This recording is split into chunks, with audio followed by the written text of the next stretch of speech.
en su cruzada de ataques y mantenerse en el poder.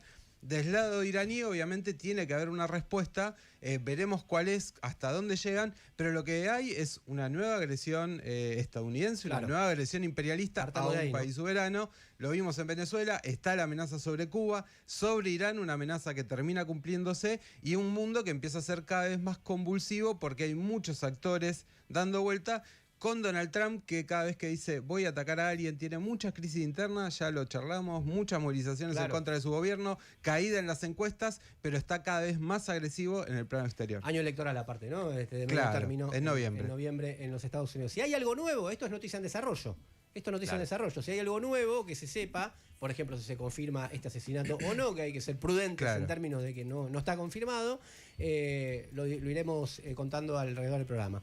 En la Argentina, a mí me dio el GIF, digamos, de Ocupas, de Walter de Ocupas. No sé si se acuerdan de Walter de Ocupas, cuando el Chiqui pone unas monedas en la mesa para aportar a la vaquita general, y Walter de Ocupas dice, ahora sí, ahora con esto nos salvamos. Claro. La marcha de la CGT del lunes. Ahora sí. Ahora sí. Ahora con esto estamos. Y no era tan ahora. Se jugaron, claro. Y no era tan no ahora. Fue tan ahora tampoco. Ahora sí. Ahora sí, pero. Bueno, van a hacer una presentación en tribunales. Ya hubo un episodio de este tipo al principio con la ley Bases. Sí, con la ley Bases. Judicializada. Hay una racionalidad porque hay muchos puntos que son prácticamente inconstitucionales de la ley laboral aprobada en el Congreso, tanto en diputados como en el Senado, y que pueden tener reveses judiciales, efectivamente. Pero bueno, la marcha era el otro día. Claro, o sea, mínimo una marcha. O sea, no vas a hacer paro, bueno, está bien. Una marcha. Es un poquito tarde, ¿no? Estamos como... Es un poco para salvar los trapos, o lo que sea. Pero, como siempre, nosotros... Es más complejo. Ese es nuestro lema. Es más complejo. No queremos un periodismo lineal y solo acusador. Entonces, sabemos que a veces se llega tarde. ¿Llegas tarde con la marcha? ¿Qué? ¿Vos nunca llegaste tarde? Nunca llegaste tarde a nada, digamos. Siempre llegaste justo en el momento indicado, ¿no? Y a veces llegas tarde. Yo llegué tardísimo a Breaking Bad. Recién ahora la estoy viendo, pero llegué tardísimo. Ya terminó hace 5 años. Claro, ya es como... Igual está bien, esas cosas siempre te esperan. Valen. Obvio. Pero llego tarde. Obvio. Celeste yo la veo que no llega tarde a nada. ¿Cómo yo llego tarde. Mira, hace unas semanas vi Todavía estoy aquí, que hubo todo un debate mundial el año pasado, en la película brasileña sobre la dictadura, y yo la vi este año, porque el año pasado por algún motivo decidí salteármela. No sé por qué, pero bueno. Este año vi El Agente Secreto, que yo tengo todas las banderas así para que gane Warner Moura y mejor película. La vi el otro Peliculón, día. Pero bueno, llegué tarde. Pero yo lo que llegué muy tarde es a la poesía. Durante muchísimos años decía, ay no, que embole, ay, qué cursi, Dios. Por favor. Y después no, por eso, pero empecé a las leer... estrellas en el campo de las espinas. Por eso. Después empecé a leer poesía de escritores o escritoras que me gustaban. Pero por favor, y empecé a descubrir que en realidad... Está buenísimo. A mí yo estoy de acuerdo con vos, aunque no leí mucho después de esto, pero reconocí la validez. Claro. Básicamente me cagaron a pedo. Me dijeron, vos sos pelotudo, digamos, ¿cómo no vas a leer poesía? Y después leí a gente y descubrí secretos de gente, como por ejemplo la de mi amigo Martín Rodríguez, que escribe de política y escribe también. Es poeta, claro. Claro, es poeta. Es un poeta. La gente dice, y ahí entendés... hay mucha gente que dice, o sea, hay escritores y escritoras que dicen también que vos te das cuenta quién escribe poesía, porque también en su prosa se ve algo de la música, de cuando esa cosa musical de las palabras. Y es verdad. Claro, es verdad. Yo llegué tarde a todo el mundo, Soda Stereo, Cerati y todo, porque estaba en la secta. Claro, estabas en la otra banda. Deseándole la muerte y todo eso. Todo eso tan lindo que... Estábamos muy parcelados. Éramos unos salvajes. Es verdad, estaba todo muy fragmentado. Y llegué tarde a escucharlo bien. Pero bueno, está ahí, la música está ahí, qué sé yo. Obvio, te espera también. A mí me pasa lo mismo. A Ferro nunca llegaste tarde, siempre llegaste justo. Alguna vez llegué un poco tarde, sí. Pero la vuelta primera está llegando tarde. La vuelta primera está llegando tarde, se demora, pero bueno. ¿Por qué ese palo, el pedo? No, es un deseo. No, porque Independiente está en un sendero está de... viviendo su mejor momento. No sé por qué cuenta Está costilla. llegando tarde a las copas también, Independiente. Él está quedando medio viejo aparte, ¿no? ¿Cuándo pasó? ¿Qué tipo que es el siglo XIX? ¿Cuándo pasó el tema? Pero bueno, no pasa nada. El rey de copas. Bueno, porque las monarquías, viste que ya... Por eso. No, pero llego tarde a todo lo que se anuncie y se está discutiendo sobre series, libros. Igual. Pero yo tengo como una política un poco a veces de eso. A veces no llego nunca. Pero es como, bueno, cuando pase todo este ruido, a ver qué pasa. A ver qué pasa. No sé, a ver qué pasa. Porque a veces con todo el ruido lo vas a ver con muchas o demasiadas expectativas o la tiraron muy abajo. Claro. Y entonces, qué sé yo. Pero bueno, marcha el lunes, marcha tardía, cosecha tardía la marcha de la CGT. Una marcha dulce y cosecha tardía. Y vamos a preguntar a nuestros oyentes a las cosas que llegaron tarde. No es solamente la CGT que llega tarde. Claro. Así que no estigmaticemos, por favor, a gente que está demasiado estigmatizada. O sea, no nos sumemos a eso. Le vamos a preguntar a cosas que llegaron tarde y tienen regalos. Acá hay un guiño porque yo llego siempre tarde a todo, entonces tuvieron la deferencia de no preguntarme a mí porque llego tarde al programa, al laburo, a todos lados. Claro, ¿a qué llegaste tarde? Ya me conocen los que me conocen. Acá, lo acabamos de saludar. Ustedes cuéntenos a qué cosas llegan tarde y nos dejan mensajes al 11 5379 8990. También a nuestras redes sociales que son en Twitter, en Instagram y en TikTok, @Círculo Rojo 899. Porque hay espectaculares regalos, como siempre, acá en el Círculo Rojo. Y esta vez, a la altura de nuestra invitada, hay mucho teatro. Mira. Atenti, un par de entradas para el teatro No, yo es la obra de Samuel Beckett, dirigida por Marcelo Lacino, quien está cumpliendo 40 años de creación artística. Son 4 únicas funciones los sábados, ahora el 7, 14, 21 y 28 de marzo, a las 22:30 en El Excéntrico de la 18. Esa es la sala. Queda en Lerma 420, acá de Ciudad de Buenos Aires, ¿no? Un texto que se escribió en 1972, por lo que tengo entendido. ¿Puede ser? Bueno, no importa. No tengo el dato preciso. Después lo chequeamos. No tenemos la info. Y también, además, hay un par de entradas para el festival Yegua, Mujeres y Disidencias, un festival recontra interesante que empieza ahora esta semana. Las funciones van a ser el 5, 6, 7 y 8 de marzo. Podés ver la programación en Instagram, @yegua.producciones. @yegua.producciones. Se va a hacer en área 623, que queda en Pasco 623, barrio del Once, Ciudad Autónoma de Buenos Aires, con obras seleccionadas que exploran ejes como el cuerpo, la memoria, la identidad, el deseo, salud mental y comunidad, integrando funciones con instancias de desmontaje, charlas y conversatorios abiertos al público. Bueno, listo, ya está. ¿O hay más cosas todavía? Hay más cosas, pero para la comunidad. Eso le contamos en un ratito. Hay libros, hay sorteos, sorteos, eso después le contamos. Pero dejando mensajes, llamando, que los mensajes no sean más largos de 15 segundos, 20. Bueno, tiene un montón de teatro. Bueno, y escúchame una cosa, estamos ahí subiendo, pero hay una relación que no es coherente entre la cantidad de gente que está ahora en el vivo y la cantidad de likes. Así que o acomodamos eso o nos levantamos y nos vamos, no tenemos problemas. Están llegando tarde el like. Están llegando tarde. Claro. Por favor, pongan like y ya, mira, la gente que corresponde, che, te conectaste. Además tenemos una invitada importante, ¿no? Claro, un ratito que se lo van a perder. Escuchen una cosa. Así que hasta las 14, cosas a las que llegaron tarde. So put a spanner in the works of your mind. It's easier to work, but I don't mind. You're better into feet, so just don't try to take away all the things so dear in my life. I had to break down all the corners of the world. Don't hear this praise on me, I know I don't deserve it. But what's so decisive? Yeah, you're leaving right beside me, and I miss you, and I need you, and I do. But don't go, take my love, I won't let you. I'm saying please don't go, don't go. Take my love, I won't let you. I'm saying please don't go.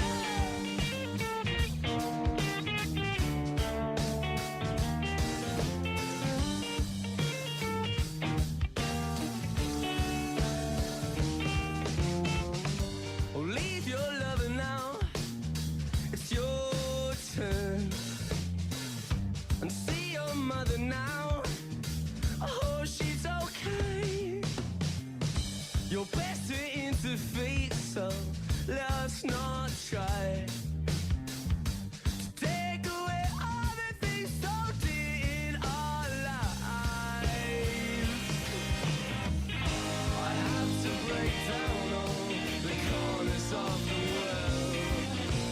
A las 12:16 en toda la Argentina escuchamos a The Cooks con Gap. Te cuento que en este momento en la ciudad de Buenos Aires hace 26 grados 7, con una sensación térmica de casi 28 grados. Un lindo día, agradable, un poquito de calor, pero bien. Se espera una máxima de 31 grados. Y para la mañana domingo también una temperatura parecida. Mínima 22, máxima 31. Seguramente estás sin un mango a esta altura del mes, como estamos casi todos, pero tenés la radio, tenés Radio con Vos, y hasta las 14, un montón más de El Círculo Rojo. La verdad del poder o el poder de la verdad. El Círculo Rojo, con Fernando Rosso. Cambió el clima. Eso decíamos hace unas semanas atrás. Javier Milei venía de obtener triunfos parlamentarios, pero en un contexto que ya era diferente. Y en estos días circuló una encuesta de Atlas Intel, que junto con Bloomberg hacen mediciones mensuales en todo el continente, en toda Latinoamérica. Y el que circuló, es el capítulo argentino. Está en sintonía con varios estudios que anduvieron dando vuelta también por estos días. Pido disculpas por anticipado, porque voy a hablar de cifras, pero bueno, trataré de ser lo más ilustrativo posible. Es un sondeo de casi 4.800 casos, el de Atlas Intel, con reclutamiento digital aleatorio, ajustes posteriores por variables duras, sexo, edad, educación, ingresos, voto previo, es decir, a quienes votaron en la última elección o en las últimas elecciones. Y si uno mira la foto con detenimiento, lo primero que salta es una evidencia política que choca de frente contra el relato que nos vienen vendiendo desde hace tiempo. Está sobrenarrada la fortaleza de Milei y de su proyecto, sobrenarrada en los medios, sobrenarrada en los círculos empresariales, y también, ojo, en parte de la oposición que, sobre la base de esta supuesta fortaleza, la usa como coartada para su propia pasividad o directamente para su colaboración abierta. No se puede hacer nada, está sólido, la gente lo banca o la gente votó esto, no hay alternativa. Bueno, estos números no cuentan esa historia. Miremos el núcleo. La aprobación del presidente está bastante abajo. Hoy lo desaprueba el 55,3% y lo aprueba el 41,5%. Y cuando se pregunta por la evaluación general del gobierno, se profundiza. 53,1% lo califica como malo o muy malo, contra el 35% de excelente o bueno. 35%. Se está acercando al tercio histórico, al núcleo de tercio histórico de base de derecha que tiene este país. La pregunta, por lo menos, es legítima. Ya se había registrado en las elecciones de octubre un cambio de piel, digamos así, del oficialismo en su base social. Se desplazó de un voto más transversal hacia los sectores medios y medios altos, más bien altos. Esta encuesta también lo confirma cuando se va a lo cualitativo. Y ahora vemos una caída. La más baja de 2023 para Atlas Intel. En imagen personal, Milei aparece con 57% negativa y 41% positiva, 57%. Y esto no es un detalle técnico, esto es política. Es una mayoría social que, aún con todas las mediaciones, aún con todo el aparato, está diciendo: no me convence, no funciona, no está bien. Y ahora, cuando entramos en la economía, aparece el combustible real de esta caída. Porque la política al final no flota en el aire o en el vacío, flota en el bolsillo, en el trabajo, en el mercado, en la heladera. Y lo que muestra este estudio es un diagnóstico durísimo y bastante transversal. 62% dice que la economía del país está mal. 57% que la situación personal de su familia está mal. Y 77% que el mercado de trabajo está mal. 77%. Es decir, no es solo, está caro, como se decía un tiempo atrás, sino que no hay horizonte, no hay estabilidad y sobre todo no hay trabajo. Entonces, con este telón de fondo, aparece uno de los puntos más interesantes y más contradictorios para el oficialismo. La cuestión de la reforma laboral que acaban de aprobar. Primero, incluso en la pregunta general sobre si se necesita una reforma o no, así en abstracto, el país está partido. 46% dice que es necesaria y 49% que no es necesaria. Pero acá viene el corazón del asunto. Cuando se pregunta por medidas específicas, la sociedad no responde como quisiera el gobierno. Por ejemplo, hay una leve mayoría que ve con buenos ojos los aumentos salariales por rendimiento. 51 a favor, 43 en contra. Pongamos que hay algo de espíritu meritocrático ahí en ese dato. Pero cuando vamos a lo estructural, y esto es interesante, al núcleo del paquete flexibilizador aparecen mayorías claras de rechazo. Convenios por empresa, rompiendo convenios por rama, 49% en contra, 43% a favor. Jornada flexible hasta 12 horas con banco de horas, 60% en contra, 39% a favor. Limitar el derecho de huelga ampliando actividades esenciales, 59% en contra, 37% a favor. Vacaciones fragmentadas, mínimo de 7 días corridos, 56% en contra, 36% a favor. Y un punto que quizá es el más contundente, calcular indemnizaciones sin aguinaldo ni bonos, o sea, abaratar los despidos, 71% en contra, 23% a favor, 71 contra 23. Esto no es un matiz, esto es una pared. Hay más. Porque cuando esta encuesta de Atlas Intel pregunta qué creen que produciría, que va a producir como resultado esta reforma laboral, la percepción social es nítida. 55% cree que va a aumentar la precarización, 49% que aumentaría la informalidad y 59% que disminuirían los derechos de los trabajadores y las trabajadoras. O sea, incluso donde puede haber dudas sobre la necesidad general de reformar, el contenido efectivo que impulsa el gobierno es leído como lo que es, un ataque a las condiciones de vida de quienes viven de su trabajo.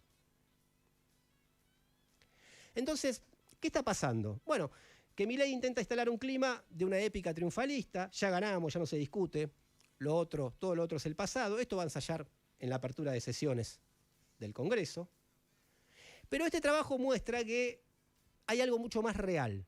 Hay un malestar profundo con la economía, hay caída del apoyo y hay un desacople entre el marketing del gobierno y lo que la gente quiere cuando le preguntan con precisión.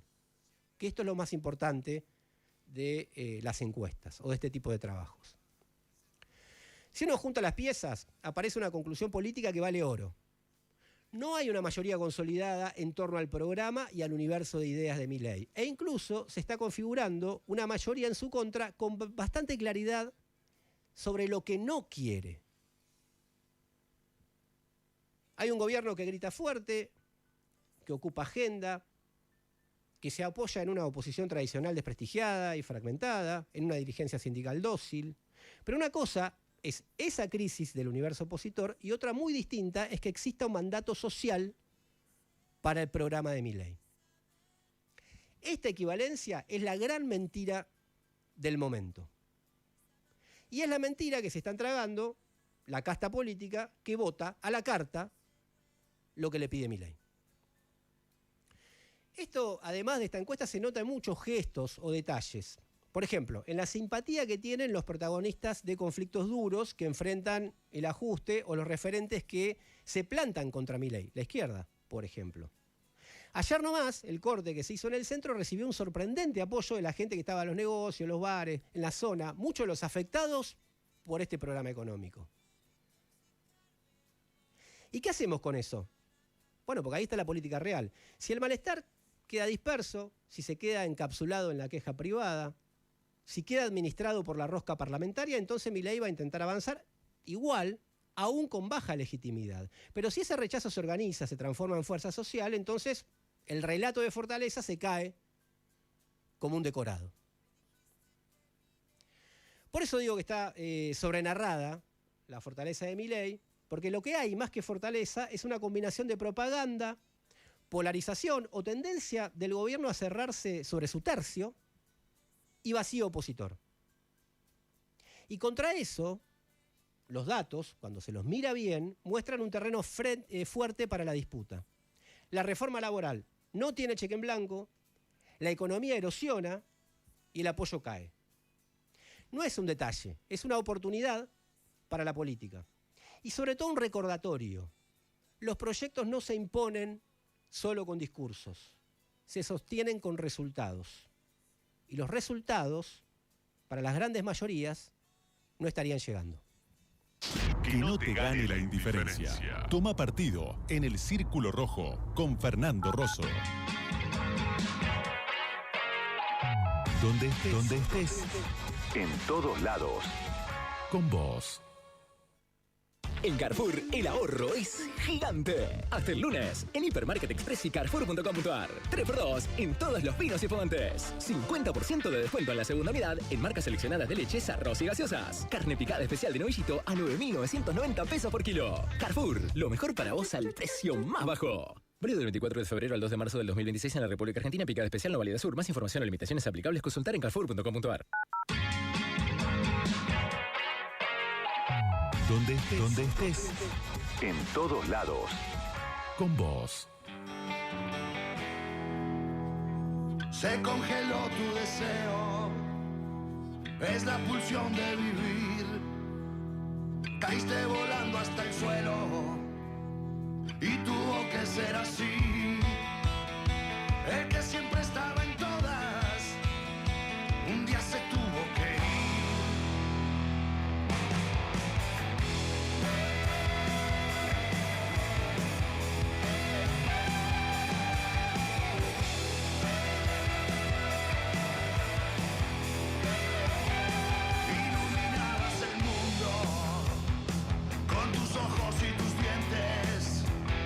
Cavernos a tu garganta, templada con aguardiente, dejaba salir de adentro risas y toses urgentes.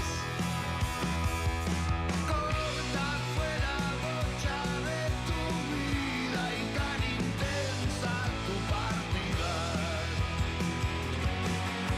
Eterna la huella que dejaste en un montón de otras vidas.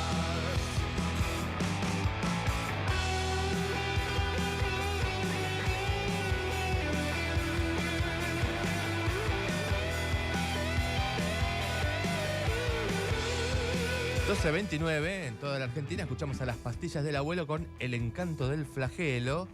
Lo que queremos escuchar ahora es a nuestra querida comunidad de oyentes para que nos cuente, bueno, la CGT llega un poquito tarde el lunes, ¿no? Con una movidita ahí de una marcha que se votó el viernes en el Congreso. Pero bueno, ¿quién no llegó tarde a algo alguna vez? A ver, ¿ustedes? Buen día, Círculo Rojo, soy Silvia de Quilmes. ¿A qué llegué tarde? A la universidad. No mirá. porque no quería estudiar, sino porque en los 70 me corrieron los milicos y guardé silencio 20 años. 20 años después, siendo mamá, hijo adolescente, empezó el CBC y me recibí a los 50 en UBA de contadora. Qué bien, che. Eso no es llegar tarde. Eso es llegar bien. Eso es llegar bien. Eso es perseverar, exactamente. Buen día. Llegué tarde a la facu, casi 41. Primero, muy bien. Casi segundo año de licenciatura en logística y en transporte.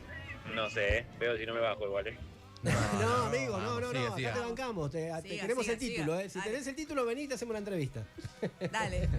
Hola, yo a mis 40 años decidí aprender a tocar piano. Bueno, a veces siento que espectacular. llegué re tarde. No.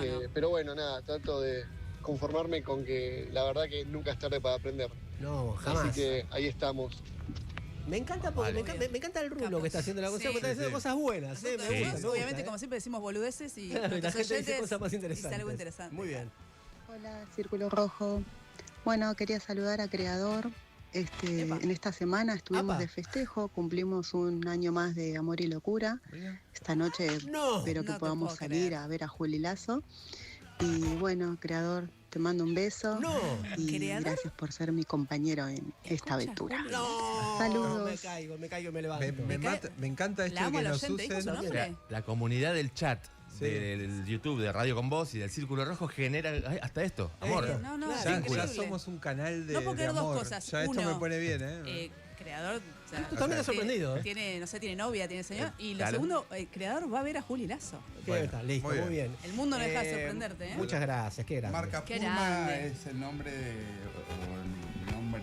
en las redes de la señorita. Mira. Mira vos. Muy bien. Bueno, esto es lo lindo que tiene, ¿no? Esta querida comunidad de oyentes que tenemos acá en el Círculo Rojo, que tanto nos quiere, que nos banca un montón. Y si ustedes no son parte de la comunidad, pueden empezar a seguirnos y seguirnos bancando.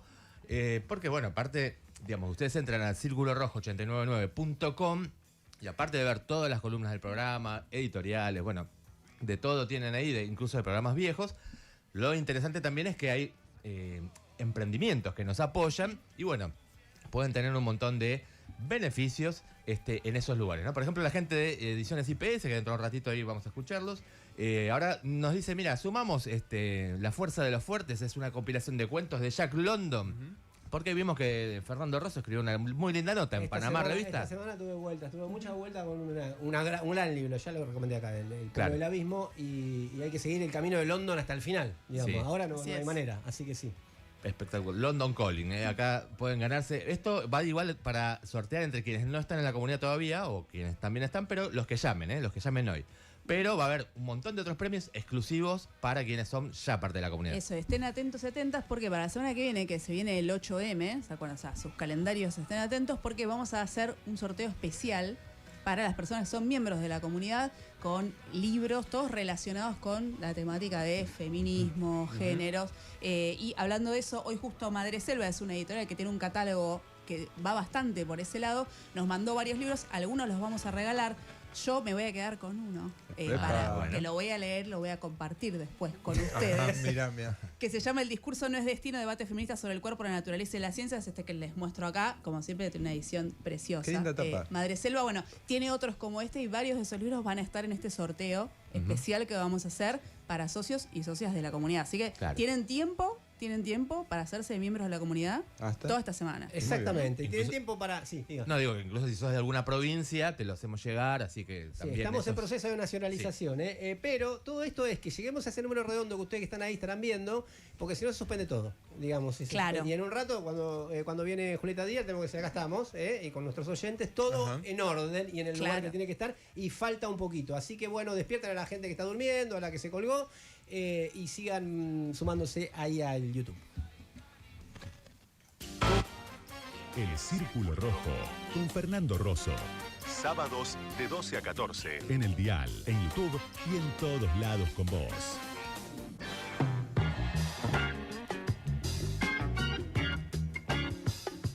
Muy bien. El flequillo y el pelo, no sé, a mí me da no sé qué esta columna, pero bueno, lo eligió Celeste, saben que tiene ya, no se le puede decir muchas cosas. Impunidad. O sea, claro, ya tiene cierta impunidad, tiene gente que la banca, que si vos decís algo después te agarran por la calle, bueno. Así que, pero no, la tan esperada columna sobre el elogio del flequillo. Puede ser. Bueno, sí, con esto de tan esperada, aprovecho, le digo a Mica Ruiz, que es una oyente muy entusiasta de este programa, en la provincia de Neuquén, que me mandó muchas cosas, muchos materiales. Esto es para la columna del flequillo, me decía. O sea, pero bueno, muchos terminaron inspirando esta columna. Decime que vos ilustraste eso. Por supuesto. Las elegí yo, las imágenes. Por supuesto. Pero bueno, esto de alerta flequillo es uno de los comentarios que más se repiten en cualquier columna o en cualquier posteo que yo haga en redes sociales. Hay uno que me gusta mucho, que es flequillo igual cita Butler.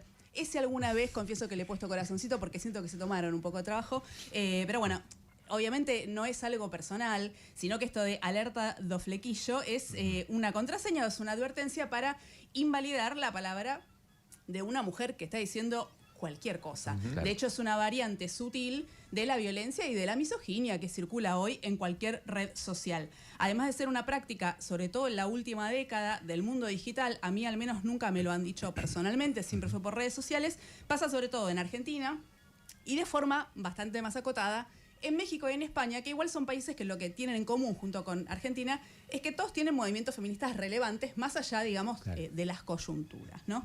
Y aunque existe una historia política, o sea, hay un montón de temas políticos alrededor del pelo, como pasa con todas las cosas, lamento informar a estos señoros que les molestan los flequillos que no hay ninguna conexión directa entre el flequillo y las feministas, aunque conozcan a muchas feministas que tienen flequillo, o a mucha gente o a muchas mujeres que les molesta el machismo o que preferían que no hubiera femicidios y tienen flequillo. O sea, pero la conexión no es directa. Lo que sí pasa con el flequillo de las mujeres es que siempre molestó a la misma gente por motivos parecidos. Se lo consideró una muestra de dudosa moral, una expresión de excesiva libertad y sobre todo un alejamiento de este concepto, me vuelve absolutamente loca, de la feminidad natural. Como si existiera tal cosa, ¿no? ¿Por qué? Pero bueno, ¿Pero qué? Una feminidad natural, ¿viste? Uno nunca sabe, pero hay una forma natural de ser femenina que si algo que no es natural es lo femenino. Pero bueno. De tener el pelo. Obvio. Okay. Hablando de historia política del pelo, en 1924 el marxista peruano José Carlos Mariátegui publicó un artículo que es titulado La civilización y el cabello. Él ahí en ese artículo... Qué capo que era Mariátegui. No, tiene algo de la índole de lo genial, dijo una vez Omar Hacha. Espectacular. Él dice en este artículo, La civilización del cabello, que en su ascenso el capitalismo había tendido a borrar el cabello de la cara y que lo hizo en una atmósfera de higienismo, ¿no? Donde la higiene se empieza a transformar en una cosa positiva y que hay que destacar todo el tiempo. Él está hablando en este artículo sobre todo de los varones. Claro. De hecho, hace algunas elucubraciones sobre las barbas y los revolucionarios, que bueno, no sé, y hace algunas reflexiones sobre las mujeres, con todo respeto, un poco flojas de papeles o quizás un poco como encorsetadas en como opiniones de la época, pero digo con todo respeto porque Mariátegui, además de ser un marxista, un revolucionario peruano, era un entusiasta del feminismo y un aliado muy temprano y mucho antes de que fuera una cosa cool, ¿no? Apoyar. ¿Qué año más o menos? 1924. Claro.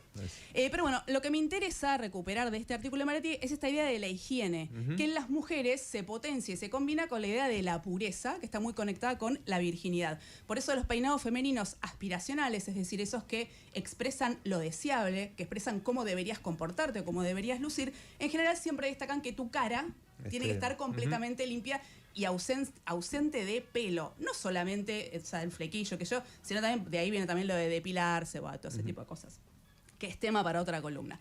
Como pasa con otras imágenes de lo deseable y lo aceptable, obviamente la clase social siempre importa. Por ejemplo, en la época victoriana, el cabello largo, natural, otra vez, era sinónimo de feminidad, de elegancia y hasta de erotismo, porque también, bueno, los victorianos son gente un poco rara, claro. Quizás tema para otra columna, porque es muy interesante. Mantener todas esas super melenas que tenían las victorianas era difícil y sobre todo era carísimo. Claro. Entonces, la forma en la que vos llevabas el pelo era una credencial de tu clase social. Imagínense una chica pobre, una trabajadora, no tenían los medios, entonces en general estaban con pelo corto porque era una forma relativamente sencilla de mantenerlo más o menos bien. La etnia también jugó siempre. Si el pelo natural y largo de las mujeres blancas era algo femenino y deseable, de las afrodescendientes se esperaba lo contrario, se esperaba que lo controlen, ¿no? Claro. Los rulos siempre se alisaron, siempre se controlaron. Por eso, sobre todo a partir, por lo menos en Occidente, ¿no? Sobre todo a partir de el movimiento de derechos civiles en Estados Unidos, el afro y llevar el pelo natural se transformó en un símbolo de orgullo negro. Claro. Pero volviendo al flequillo, también en la época victoriana aparece uno de los primeros flequillos problemáticos. Se llamaba el lunatic fringe, que es flequillo lunático o flequillo de loca, digamos, más o menos, que es ese flequillo muy cortito, que dicen que lo inventó, no te rías, se llama así, dicen que lo inventó una actriz irlandesa, Anne Catley, en el siglo XVIII, pero la que lo popularizó de verdad... Tipo, no le gusta el flequillo, mire lo que voy a hacer. Claro. Lo popularizó realmente una chica llamada Mabel Gray, que era una especie de celebridad de los años 1800. Era muy común ver en muchas vidrieras de casas de moda y donde se vendían diferentes artículos para mujeres sus fotos, que se vendían así como fotos artísticas. Y cuando ella apareció con un flequillo cortado simplemente con tijera, que era algo que cualquier persona tenía en su casa, fue una sensación. Pero hay un tema con Mabel Gray, que ella era como una cantante, actriz, era amante como de varios tipos poderosos de la realeza, tenía un poco fama de escort también. Entonces, bueno, no era algo bien visto, claro. Y además como que a los tipos victorianos tampoco le gustaba esta idea de que una mujer decidiera así fácilmente hacer un cambio de su imagen. Entonces era tan mal visto que en algunos avisos clasificados donde se buscaba personal doméstico para las casas, decían específicamente la trabajadora, si quiere trabajar acá, no puede usar flequillo lunático. Todo esto lo cuenta una historiadora que se llama Rosie Hart en un blog que les súper recomiendo si les gustan estas cosas, que se llama Gabinete de las Curiosidades. Está en inglés, pero se lee bien con el traductor de Google. Pero bueno, ¿por qué se lo asocia al feminismo? Un poco porque se mete con esta idea, ¿no?, de la cara limpia de la feminidad, pero sobre todo porque está conectado con momentos históricos de cambios sociales que fueron muy profundos. Por ejemplo, en los años 20 del siglo XX, el flequillo acompañó al corte bob, que es ese corte de pelo muy cortito. Sí, sí. Bueno, justo ahora lo estamos viendo, si están viendo YouTube. Te decía también. Claro, tipo corte taza. Claro. Que rompió, o sea, fue una ruptura con esta idea victoriana que les decía antes de pelo largo femenino, ¿no? Pelo largo elegante. Hoy parece una pavada, pero en ese momento fue un escándalo. Dicen que había peluqueros que se negaban a hacer el corte. Había maridos que se volvían locos. Hay versiones incluso que cuentan que algunos maridos que se volvían locos. Sí, que iban a las peluquerías a buscar pelo, a demandar a los peluqueros por cortarle pelo a su mujer sin su permiso. O sea, imagínense. Y después, en los años 60, los cortes de pelo ya menos ornamentales y más pensados para una vida funcional fuera del hogar, que era donde ahora sucedía la mayor parte de la vida de las mujeres, también fueron una marca de época. Y en ese momento también aparece un corte de pelo que se llama el Bob Vidal Sassoon, que Vidal Sassoon era un peluquero, que era un corte como geométrico que le ahorraba a las mujeres un montón de tiempo en la peluquería, y estaba pensado para que vos te bañes, tipo sacudís la cabeza así y salías lista. Obviamente, o sea, otra vez, es algo recontra básico lo que estoy contando, pero fue un cambio muy grande en ese momento. Y en ambos casos se señaló el pelo corto como una cosa poco femenina. Acá un pequeñísimo paréntesis, obviamente el tema del pelo no es un tema de las mujeres, no es un tema femenino. Por ejemplo, el pelo largo en los varones también siempre fue un signo de desobediencia. Por ejemplo, no sé, en Estados Unidos, la oposición a la guerra de Vietnam, en muchos países de América Latina, oposición a las dictaduras, era un símbolo también de muchos movimientos contraculturales, pero es más vistoso en las mujeres porque está muy naturalizado en nuestras sociedades el control y la vigilancia sobre esos cuerpos. Entonces también esos cuerpos son territorio muchas veces de estos cambios que vos ves o de estos símbolos. Y hablando de vigilancia, en 2022, en las protestas por el asesinato de Mahsa Amini en Irán, justamente, que antes Diego habló de lo que está pasando ahí ahora. Después, Mahsa Amini es una chica de 22 años que fue asesinada por la policía de la moral después de que la detuvieron por llevar mal puesto el velo. Muchas mujeres en esas protestas empezaron a cortarse un mechoncito de pelo, que en realidad es recuperar una tradición vieja del Kurdistán. Mahsa era kurda, que cuando muere alguien cercano, la gente se corta un mechoncito en señal de tristeza. Bueno, en las protestas las mujeres se cortaban mechones de pelo, más como también un símbolo de rabia. De que se sacaban el velo. Además de que se sacaban el velo y los hijab, los niqab y todo. Pero bueno, el pelo siempre fue una expresión de cambios, de luchas, de momentos históricos. Obviamente va a haber alguien que me va a decir, no, mira, nada que ver, yo me corto el pelo porque a mí me gusta y elijo así. Y es cierto, por supuesto que eso está muy presente, pero creo que vale la pena pensar también de qué están hechos nuestros gustos, ¿no? Patricia se corta el pelo porque bueno, mira, Patricia tiene flequillo y mira, ¿ves? ¿Ven que no hay conexión directa? ¿De quién te burlaste? ¿Ven que no hay conexión directa? No, pero les decía que creo que vale la pena pensar de qué están hechos los gustos, porque a veces se presenta el gusto, con el deseo pasa algo parecido también, ¿no? Como algo único, personal, intocable, incuestionable, que no se puede discutir sobre eso porque es lo que te gusta a vos, pero en realidad siempre son cosas que tienen contornos históricos, políticos, económicos. Se juega mucho ahí. ¿Qué te parece lindo? ¿Qué te parece deseable? ¿Qué es femenino? ¿Qué es masculino? Si nos importa eso, por ejemplo.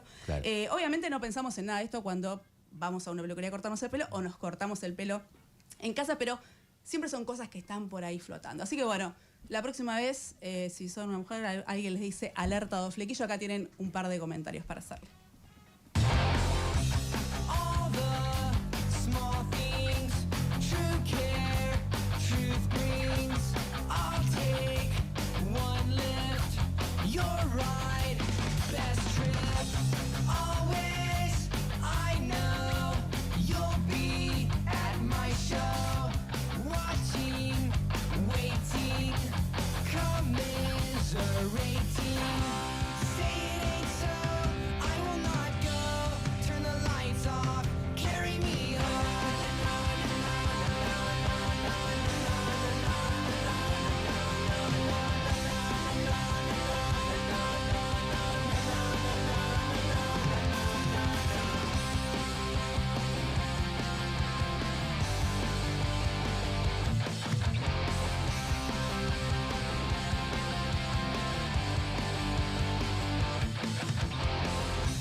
Faltan 14 minutos para que se hagan la 1 del mediodía, son las 12:46 en toda la Argentina. Escuchamos a Blink 182 con All the Small Things, todas esas pequeñitas cosas, como estos mensajes que ustedes nos mandan contándonos, bueno, a qué cosas están llegando tarde o llegaron tarde, ¿ver? Buen día, Círculo Rojo, soy Silvia de Quilmes. ¿A qué llegué tarde? A la universidad. Ah, sí, la escuchamos. No porque no quería estudiar, sino porque en los 70 me corrí. Ya no lo contó. Sí, bien, bien. Está bien. Hola, ¿cómo andan, chicos? Cosas a las que llegué tarde, soy Walter de la Boca. Walter. Llegué tarde a la paternidad. Mira. Ah, hola, llegué qué a los bueno. 40 años de mi Acá hermosa hija, Eva Victoria, de haber sabido que era algo tan bello ser papá. Claro. Hubiese sido mucho antes, papá. Che, Pero, amigo. bueno, Listo, me vas a hacer la llorar. vida me lo dio en el momento que me lo tenía que dar y está buenísimo. Sí, sí. Y ojalá hubiese llegado antes a este programa que está genial. Me encanta. Bueno, bienvenido. Bienvenido y te mandamos un abrazo acá con Pablo Arino. Ya estamos emocionados los dos, no sabemos si vamos a poder seguir, pero gracias. Bueno, mientras tomo la posta y les cuento que Juan Reynoso, también al 1553798990, dice: yo llegué tarde al repollo, lo probé en ensalada hace muy poco y me hice fan. Tengo 51 años, me tomé mi tiempo, Sí. dice, ¿no? Bueno, estamos ahí más o menos. La gente, qué suerte que están para escucharlos. Yo llegué tarde a tomar conciencia del patriarcado, llegué un poco tarde al feminismo, pero acá estamos. Qué Nunca es demasiado tarde. Besos. ¿Usará flequillo el oyente? Muy bien, Sí, lo che. sabemos. Y bueno, acorde a los cambios que se dieron en la sociedad, ¿no? Juli de Quilmes dice: llegué tarde a ver al Flaco Spinetta en vivo. Bueno, pero llegaste. Ya ahora ya no hay chance, así que... Buen día, camaradas, ¿cómo están? Ajá. Acá Diego de La Plata manda su llegada tarde al pelo corto. Toda mi vida, mirá. pelo largo hasta la cintura, metalero, Yo también.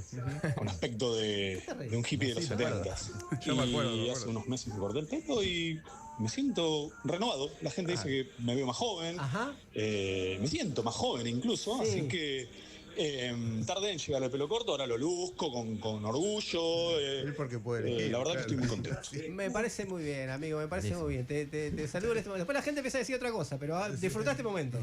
Aprovecha. Bueno, tienen tiempo hasta las 14 de seguir contándonos sus llegadas tarde. El Círculo Rojo. Sábados de 12 a 14 en Radio con Vos.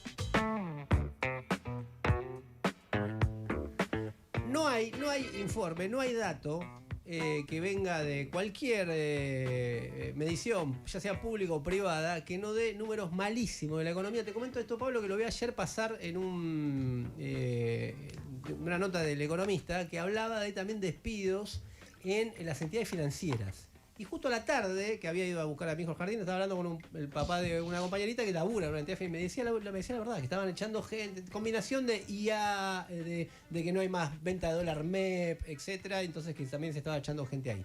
Pero bueno, digo por la combustión social. Pero de lo que va a hablar Pablo es de lo que está pasando en el corazón de este tema, que es el producto de este modelo, que es la industria. Pablo. Sí, vamos a hablar de la industria o industricidio, como se lo está llamando, y después vamos a hacer alguna referencia a lo que ocurre también en otros sectores de la economía.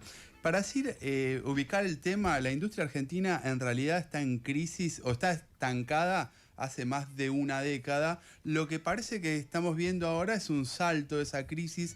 Ya desde mitad del año pasado la industria comenzó a retroceder y en enero se están conociendo datos muy críticos. Todavía no están los datos oficiales, pero la consultora de Orlando Ferreres y Fiel dan números algo diferentes entre ellas, pero dan una caída alrededor del 4% interanual de la industria en el mes de enero.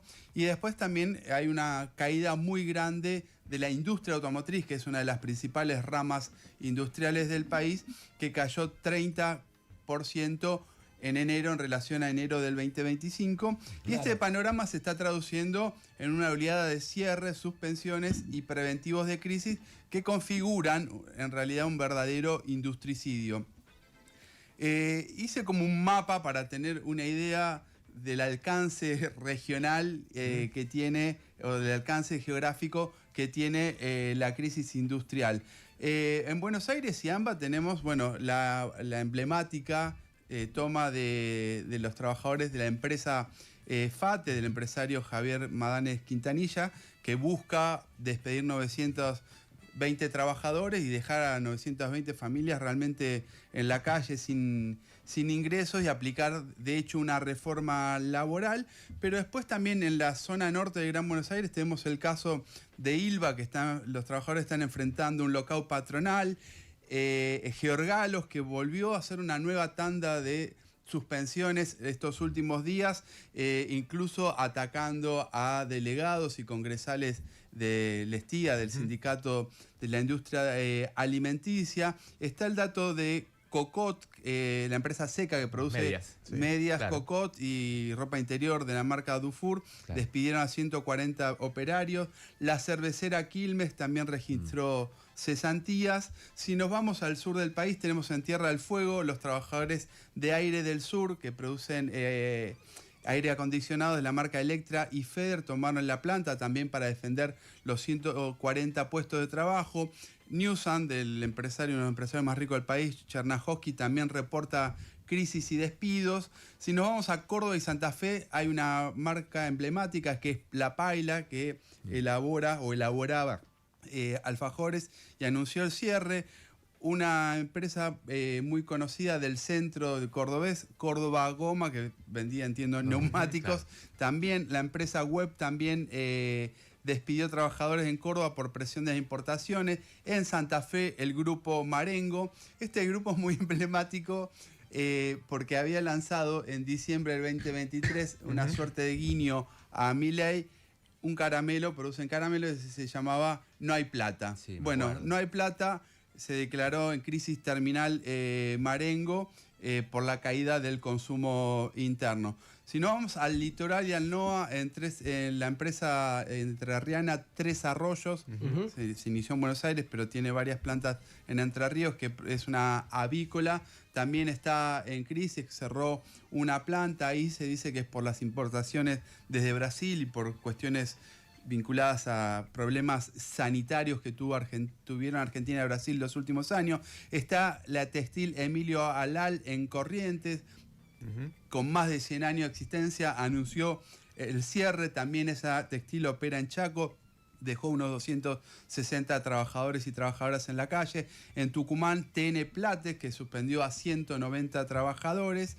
Bueno, y hay un efecto dominó. Sí. Se discutió estos días lo que dijo Iván Carrino, es un economista liberal que apoya al gobierno, dijo, discutiendo con Álvarez Agís, que estaba estimando cuánto implicaría este industricidio en términos de empleo, dijo, no, bueno, si avanza la apertura económica y en el extremo se termina toda la industria argentina disciplinada por las mercancías que vienen del exterior, se perdería el 18% del empleo de la Argentina. Primero minimizó que ese 18% del empleo registrado son 1,2 millones de trabajadoras y trabajadores, y por otro lado minimizó el hecho que la economía es como es un aparato, es un sistema complejo, donde existe, aunque es de manera inconsciente, no planificada, existe una cooperación social en la producción. Entonces el trabajador que va a la calle despedido se queda sin ingreso, empieza a comprar menos en el supermercado, en el almacén, no llama al plomero para que haga un arreglo en la casa, el almacén empieza a tener problemas o no compra a su proveedor, y la crisis se va extendiendo a todo el sistema productivo como un efecto dominó que ya se está viviendo en los servicios. Como decías vos, Fernando, tenemos el Doctor Ahorro, que también anunciaron el cierre de muchas sucursales en la ciudad de Buenos Aires y en las provincias del país. Cadena de farmacias. Cadena de farmacias. La RT Galeno echó a 600 personas. La consultora PwC, PricewaterhouseCoopers, anunció 200 despidos. Es una de las 4 grandes mundiales de servicios profesionales, fundamentalmente contables. Es decir, que la crisis industrial no se queda ya es un problema la crisis industrial, pero no se queda contenida en el ámbito industrial, sino que empieza a impactar en otros sectores. Sí, incluso tiene mucho efecto en el comercio chico. Exactamente, sí, va a impactar también en el Louvre, en eso que, bueno, el otro día nos mandó ahí Augusto una columna de un economista en el diario La Nación que decía, y háganse Uber, busquen otras alternativas. Ajustate a la gente de FATE. A la gente de FATE. Les proponía salidas. Como una Pablo, salida. De Pablo. Juan de Pablo. Juan Carlos de Pablo, que entre otros defectos tiene que es hincha de Vélez. Encima es hincha de Vélez. Bueno, bien. Eso es lo de menos. Eso es lo de menos. Bueno, Entonces está viendo un impacto de la crisis industrial en otros sectores. Lo bueno que hay también es resistencia, lo que vimos en FATE, trabajadores que no quieren dejar su puesto de trabajo, se plantan en la defensa de su puesto de trabajo, en definitiva en la defensa de las fuerzas productivas del país, porque no es cerrar y tirar todo eso como una chatarra al basurero de la historia. También es muy sintomático lo que ocurrió en Aires del Sur, porque también los trabajadores ahí en Tierra del Fuego tomaron la planta e hicieron videos solidarios recíprocos entre FATE y Aires del Sur, mandándose apoyo mutuo.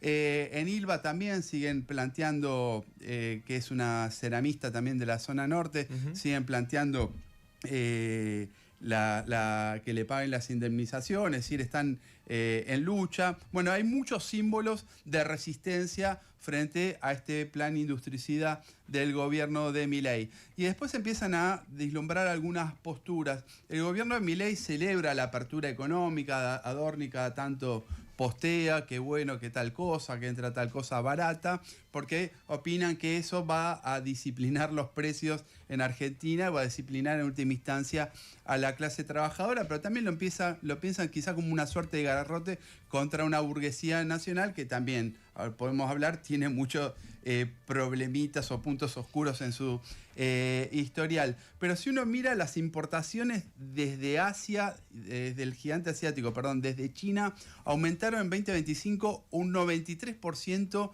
en bienes de consumo. Es una enormidad, 93%.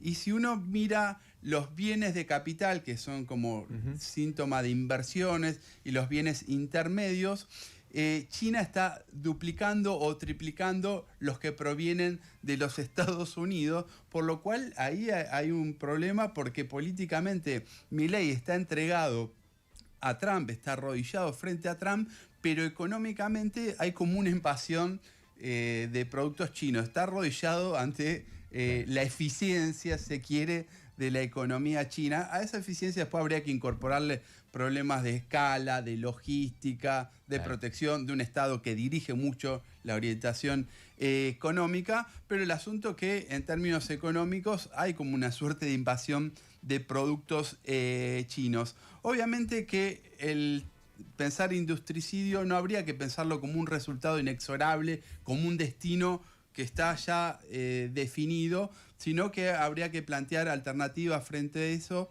No, pero esa alternativa no puede venir de la mano de la supuesta burguesía nacional, como los Madanes Quintanilla de FATE o Paolo Roca, a los que el gobierno viene atacando, ¿no? Don Chatarrín, el hombre goma lumínica, le dice Milei a Madanes Quintanilla, porque no son víctimas, son victimarios. Se enriquecieron con la, digamos, para sintetizar históricamente, se enriquecieron con la estatización de sus deudas privadas durante la dictadura militar, fugaron capitales todo el tiempo y figuran en las revelaciones como Panama Papers, Morgan Papers, etcétera, etcétera. Si uno ve los acontecimientos de crisis en Argentina, siempre figuran al tope de los que más sacaron dólares del país. Por ejemplo, Madanes Quintanilla en 2001 fue el segundo en el ranking de los más ricos que más sacaron dólares del país. Mientras todos Caballo los encerraban en el corralito, el tipo se llevó sus dólares al exterior. Y tenemos una industria que podemos llamar nacional, entre comillas, porque está mayormente extranjerizada. No solo la industria, la economía argentina, un 80% de la facturación corresponde a empresas extranjeras, por lo cual frente a este panorama emerge del lado liberal voces como la de Domingo Cavallo, que dice el gobierno tiene que ir a una mayor liberalización económica, de apertura exterior, cambio de régimen monetario, es decir, mayor liberalización de la economía, con críticas a elementos intervencionistas que mantiene. Del punto de vista se quiere, de los empresarios nacionales, todavía no está configurada una alternativa, pero seguramente empiezan a haber alternativas por el lado del peronismo o peronismo con anexos para dar respuesta a ese sector de la burguesía nacional que vivió del Estado todo el tiempo, pero habría que pensar alternativas desde el punto de vista de la clase trabajadora. En principio, con la toma de las empresas para preservar los puestos de trabajo, donde haya despidos masivos y las empresas declaren crisis verdaderas o ficticias o aprovechen la situación para hacer una reforma laboral de hecho, pero también habría que pensar la superación de esta tragedia o liberalismo al palo o una burguesía prebendaria protegida que comprenda la gestión de los recursos estratégicos de la economía por parte de los trabajadores, un plan económico racional y establecido de manera democrática en el debate entre trabajadoras y trabajadores, atendiendo las necesidades sociales. Frente a las posiciones que nos llevan a la tragedia actual, es momento de pensar salidas de otra clase. En Instagram, Twitter y Facebook somos El Círculo Rojo 899. Este verano, volvé a lo que te mueve con Flecha Bus. Volvé a sentir ese abrazo pendiente, esa risa que se repite, ese momento que marca el inicio de una nueva historia. Con Flecha Bus te llevamos directo a tus afectos y a tus próximas aventuras. Aprovecha las mejores ofertas y viaja a ese destino que te encuentra. Compra tus pasajes ahora en flechabus.com.ar. Este verano, tu punto de encuentro es con Flecha Bus. El motor de un camión no descansa, por eso necesita Extravida XVT, el lubricante de YPF que ofrece protección extra contra fricción y temperatura, más rendimiento, mayor intervalo entre servicios. Extravida XVT, el lubricante que da más kilómetros de vida para tu motor. Pedíselo a tu distribuidor YPF oficial. En Carrefour, el ahorro es gigante. Hasta el lunes, en Hipermarket Express y Carrefour.com.ar. 3x2 en todos los vinos y fumantes. 50% de descuento en la segunda mitad en marcas seleccionadas de leches, arroz y gaseosas. Carne picada especial de novillito a 9.990 pesos por kilo. Carrefour, lo mejor para vos al precio más bajo. Válido del 24 de febrero al 2 de marzo del 2026 en la República Argentina. Picada especial no válida sur. Más información o limitaciones aplicables consultar en Carrefour.com.ar. El Círculo Rojo. Fernando Rosso. Reservarás un lugar en la gloria para mí, un lugar en el que quepamos los dos. Me esperarás con 10 cebas con manzanas en la boca, bailando el hula hula en mi honor. Cuando yo me muera, haré una fiesta en la que nunca salga el sol, donde amigos y enemigos brindarán, porque regrese en la piel de una canción.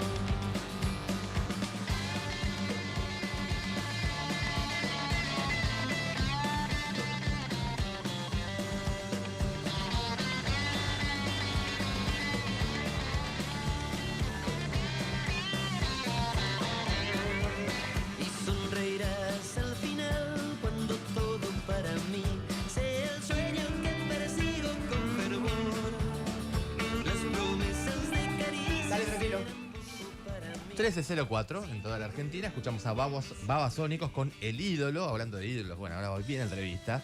Pero antes le preguntamos a nuestra querida comunidad de oyentes, bueno, cosas a las que llegaron tarde en algún momento de su vida. A ver qué nos cuentan. Hola chicos, buenos días. Buenos días. Yo durante muchos años era de la secta del rock and roll y el blues. Claro. Hasta que después encontré un abanico de música espectacular. Claro.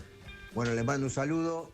Martín, orgullosamente de Almagro. Bueno. Mis últimos Celeste. números 989. Vecino. Abrazo. Con compañero del barrio. Una talibán de Almagro, perfecto.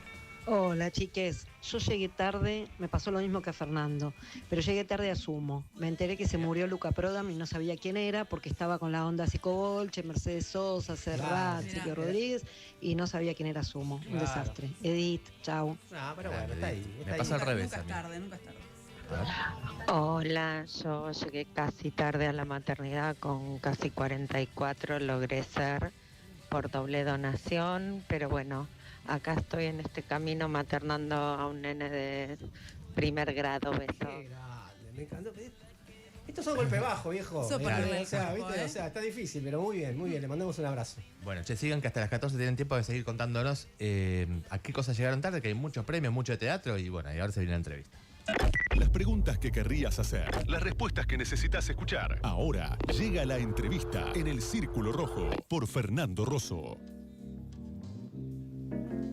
Me tomo 2 segunditos. Si yo le hubiese preguntado hace 8 años, cuando arrancamos el programa acá, que nos dejaban entrar no sé cómo. Decimos, De casualidad. si dentro de 8 años vamos a hacer una entrevista a... ¿Qué ves? Dejate de joder. El año que viene no estamos más. No jodas. No nos va a atender el teléfono. Mirá de quién te burlaste. ¿De quién estamos hablando? Actriz, también cantante, conforma un dúo con Diego Presa. Actualmente participa de la obra de teatro Las Hijas, que va por su segunda temporada, en Buenos Aires, con un tridente ofensivo de actrices que la acompañan, que ya vamos a hablar. Entre sus últimos trabajos en cine están Gatillero y Corazón delator, pero también a lo Mirta, diríamos, es muy de izquierda y muy politizada, y no en redes solamente, sino que está en los lugares donde hay que estar. ¿De quién hablamos? De Julieta Díaz, a quien le agradecemos mucho que haya venido. Hola, muchas gracias. Un honor para mí estar acá. Por favor, gracias. Acá esto lo preparamos un montón. El que sabe de música va a preguntar de música, la que sabe de cultura va a preguntar de cultura, el que no sabe de nada va a preguntarnos generalidad. Hay que ver qué puedo responder yo. O sea, yo estoy nerviosa porque no sé qué voy a responder. Pero estar a la altura. Pero, por lo menos yo quería partir por lo que le interesa a nuestro público también. Hubo un conflicto muy emblemático durante estos 2 años de mucha movida con este gobierno, que es el de la emergencia en discapacidad, que a vos también te atraviesa personalmente, ¿no? Pero sin embargo te vimos en otras, la ley de glaciares, como por ejemplo en este momento. No queda una que no me cruce. La reforma laboral. La reforma laboral. ¿Esto viene de antes que habita en vos o fue un salto en este momento por esto que te cruzó, tanto personal como políticamente, y estás viendo ahora o teniendo una participación más activa a partir de ahora? Estoy teniendo una participación más activa ahora porque están casi todos los frentes de mi vida en jaque, pero sí, con el tema de glaciares, por ejemplo, hoy lo hablaba con Celeste. Venimos trabajando con Conciencia Solidaria, que es una ONG interprovincial apartidaria, desde el 2011. Un poquito antes también hacíamos spots, hicimos canciones, hacíamos mucha movida con ellos. Yo iba a los programas, informaba un poco con todo el tema de la mega minería, cielo abierto, Barrick Gold y etcétera. Muy transversal todo eso. Muy transversal. O sea, por eso también estaba bueno poder contarlo, porque a veces se toma como que es una...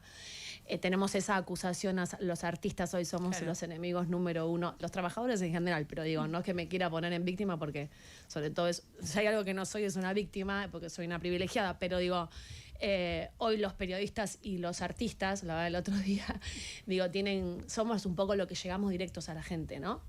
Entonces creo que también ahí la razón está por la que nos atacan tanto, pero sí también porque, bueno, porque venimos, obviamente, cercanos a los gobiernos quizás más sensibles, más a la cultura, más nacionales, más populares. Digo, en general suele pasar eso con los artistas, no con todos los periodistas, digamos. No tampoco con todos los artistas, pero casi todos.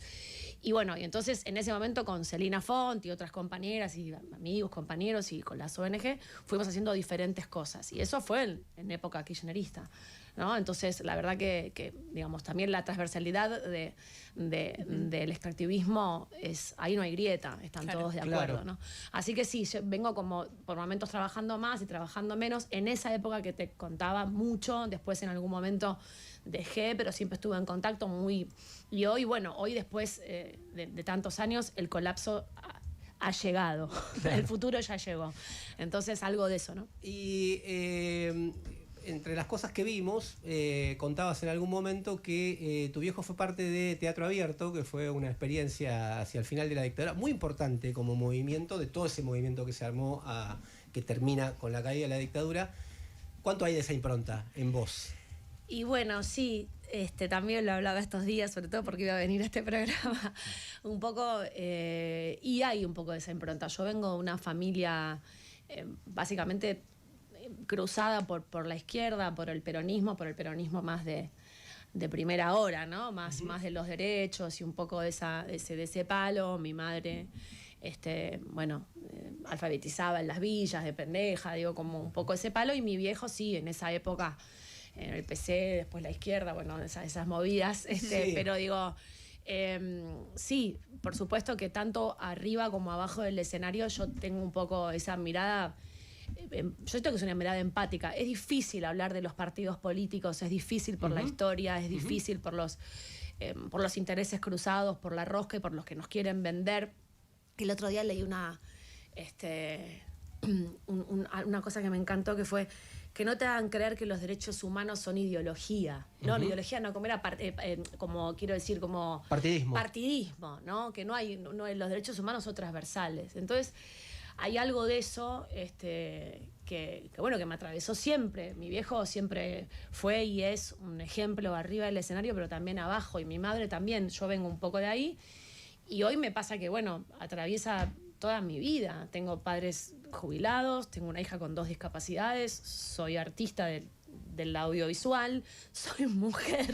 Claro. Digo, me siento un poquito atacada. Claro, es como estás de todos los blancos. Pero bueno, como soy una privilegiada, porque tengo mucho laburo, porque me va bien, porque soy blanca, porque estoy en el primer mundo, digo, bueno, si no digo algo yo, ¿quién carajo lo va a decir? ¿No? A veces siento que chupa un huevo todo y que ya no importa nada. Yo estoy un poco pesimista en eso, la verdad.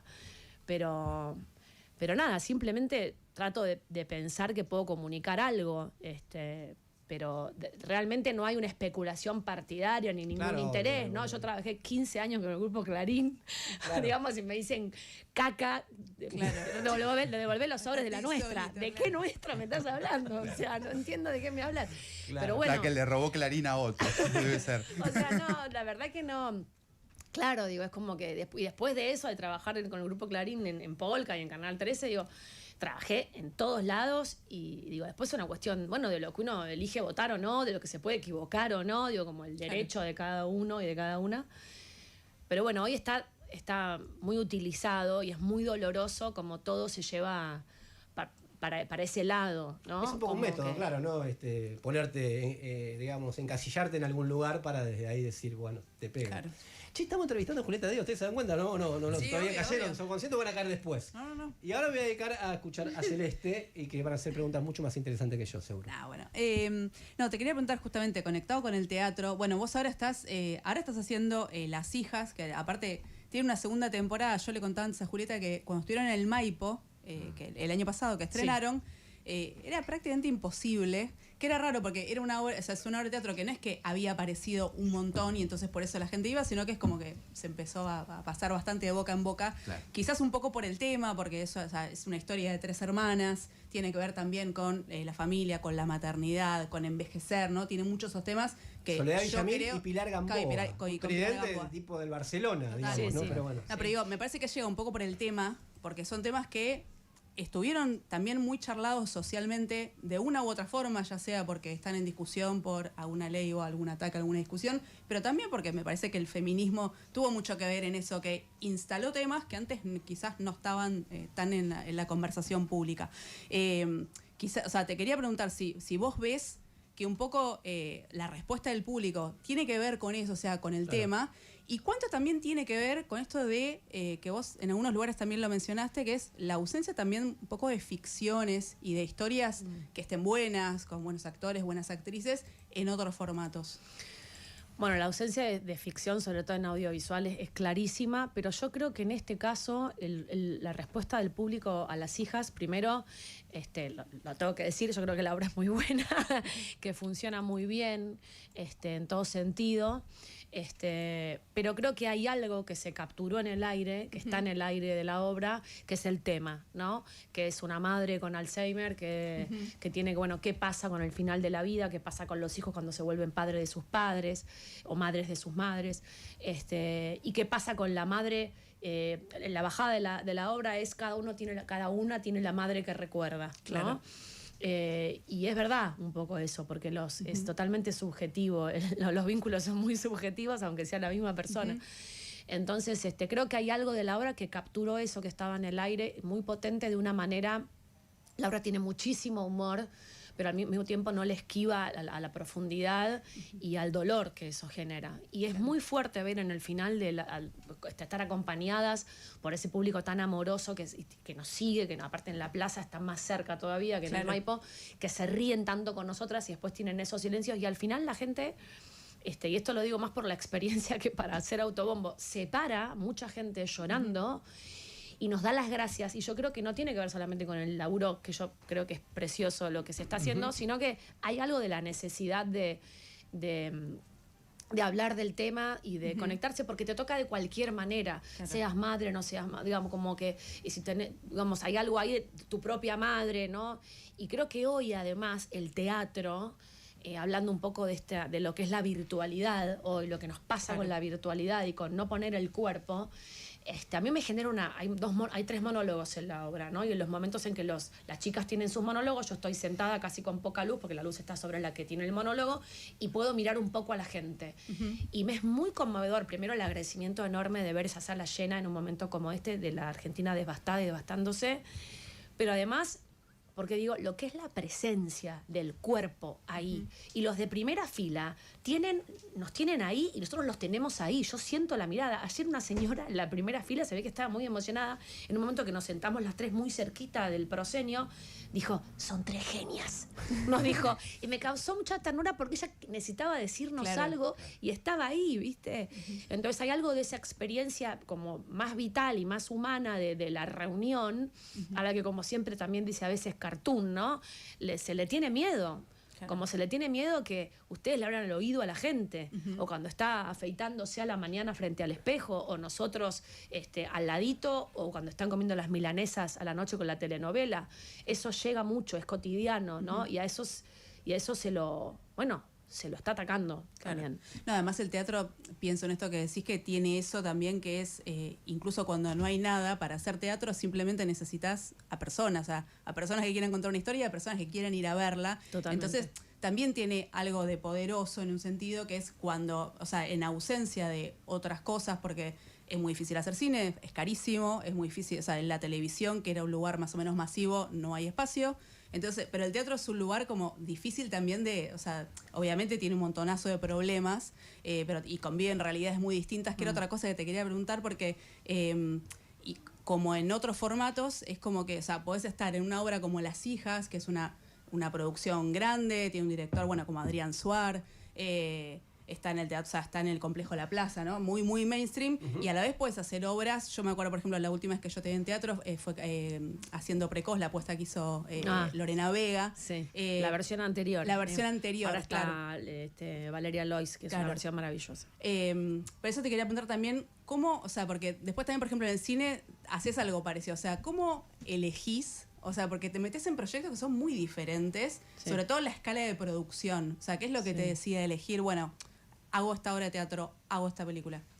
Me gusta la pregunta, porque yo siento que soy un poco eso.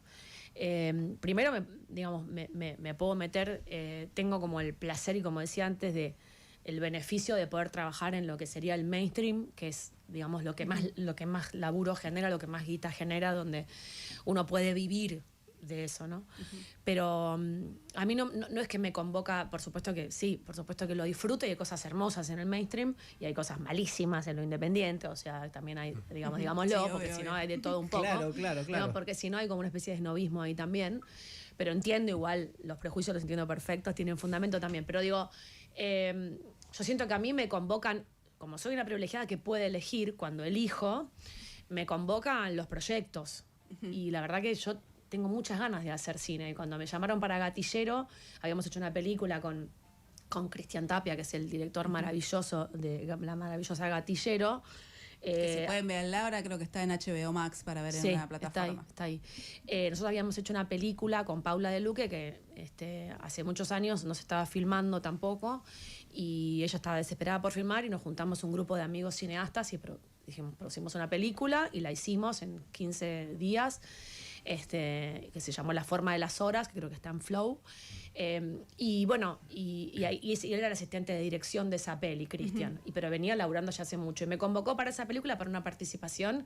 Y la verdad que con las ganas que tengo de hacer cine, y cuando leí el guión y todo, lo hice. Pero además, justo antes se estrenó también en Netflix, una que hice con Marcos Carnevale y Benjamín Vicuña. ¿No? Entonces sí, hay como un abanico muy amplio. Y yo siento que vengo de los dos lados. Así como te decía, que tengo 15 años a hacer polka, también estudié teatro desde los 11, y trabajé con Ana María Bobo, trabajé con Humores Dramatis, hice películas independientes.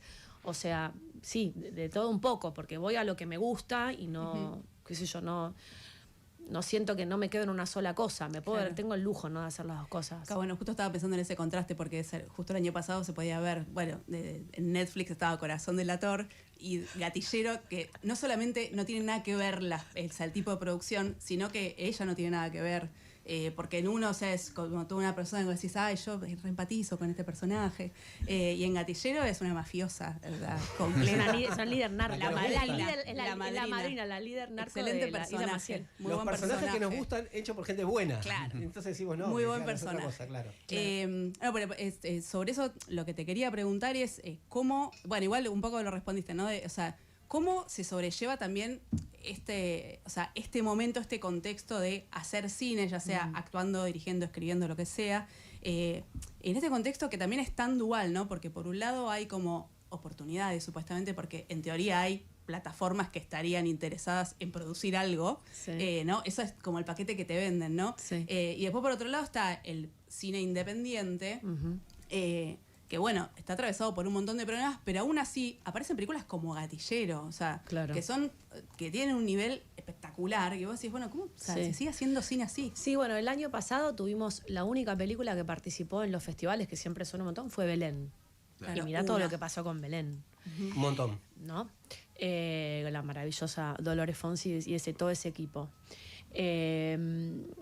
Yo lo que siento es que sí, yo festejo las plataformas si se cumple, digamos, con el cuidado que tiene que tener para proteger, ¿no?, la industria nacional audiovisual y los derechos, digamos, de autor, y todo eso está cubierto. Me parece que está buenísimo. Está cambiando la manera de ver, cambió la manera de ver televisión, cambió la manera de ver cine.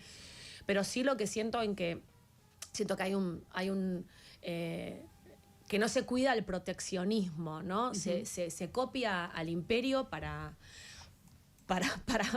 que puedan hacer ellos los negocios, no nosotros. Entonces, hagamos lo que dice el imperio para que ellos puedan hacer lo que ellos quieren hacer. Claro. Pero, o sea, ¿por qué no copiamos lo que hacen ellos con ellos mismos, que es ser proteccionistas? Y no solamente ellos, digamos, Francia y un montón de países muy prestigiosos, porque quieren hacer creer un poco que los artistas somos un poco unos entretenedores, que nuestro trabajo es un hobby y que la gente no se confunda, es un trabajo.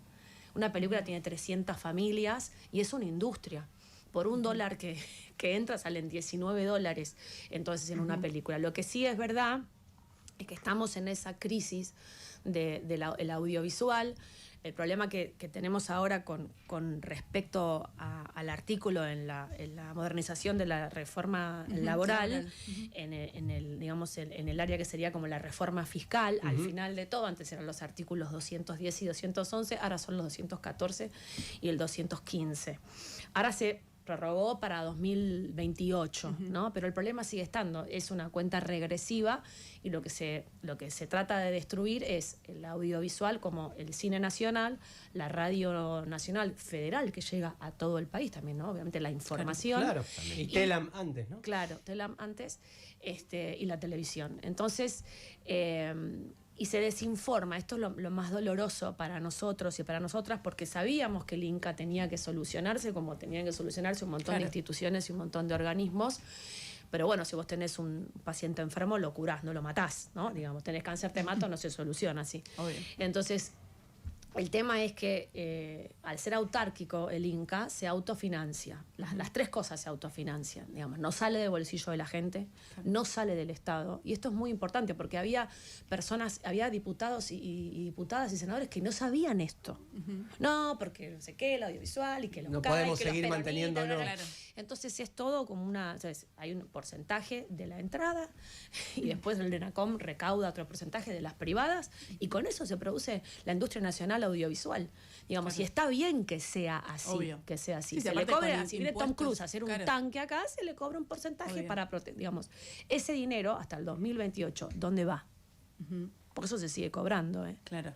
Entonces, digo, son cosas que es una industria, somos trabajadores y trabajadoras que están haciéndole creer a la gente que somos el enemigo número uno porque somos todos caca, y entonces es un argumento que es medio, o sea, hay argumentos muy, muy contundentes y hay data dura muy contundente, pero hay que informarlo eso, ¿no? Eso es lo más doloroso. Entonces, bueno, hasta el 2028 vamos a seguir trabajando para poder informar y para poder parar esta destrucción de, además, el símbolo, ¿no? El símbolo del cine nacional, la radio nacional y la televisión nacional. Que por supuesto que había cosas que arreglar, porque esta gente se metió en todos lados y había quilombo en todos lados, por eso pueden hacer todo lo que están haciendo, digo, pero hay que limpiar y no destruir, básicamente. Claro. Están escuchando Julieta Díaz, actriz y cantante también. Sí. Soledad Villamil también canta. Cantautora. Cantautora. Yo canto mis canciones. Canta sus canciones. Mis canciones con Diego Presa, ¿no? Las hacemos entre los dos. En dúo con Él Diego es Presa. la cabeza musical y en general es más mi poesía y después algunas canciones que son de los dos, o alguna canción que Diego escribe total para el dúo. Pero bueno, sí, canto, muchas letras que canto las escribí yo, así que es muy emocionante. Yo vi que acá Ernesto Tenenbaum te hizo cantar, cosa que no vamos a hacer. Pero ¿cómo llegamos ahí? ¿Cómo llegamos ahí? Bueno, yo sí, tomo clases de canto hace muchos años y vengo un poco como coqueteando con eso, venía como con eso, escribía desde los 14, 15 años como podemos escribir todo, yo qué sé, prosa poética, cuentos, digo, pero nada, no había estudiado ni nada, simplemente me gusta leer, me gusta escribir. Pero bueno, en algún momento venía como con el tema ahí de cantar, hice un musical y participaba siempre que podía con alguna amiga, algún amigo.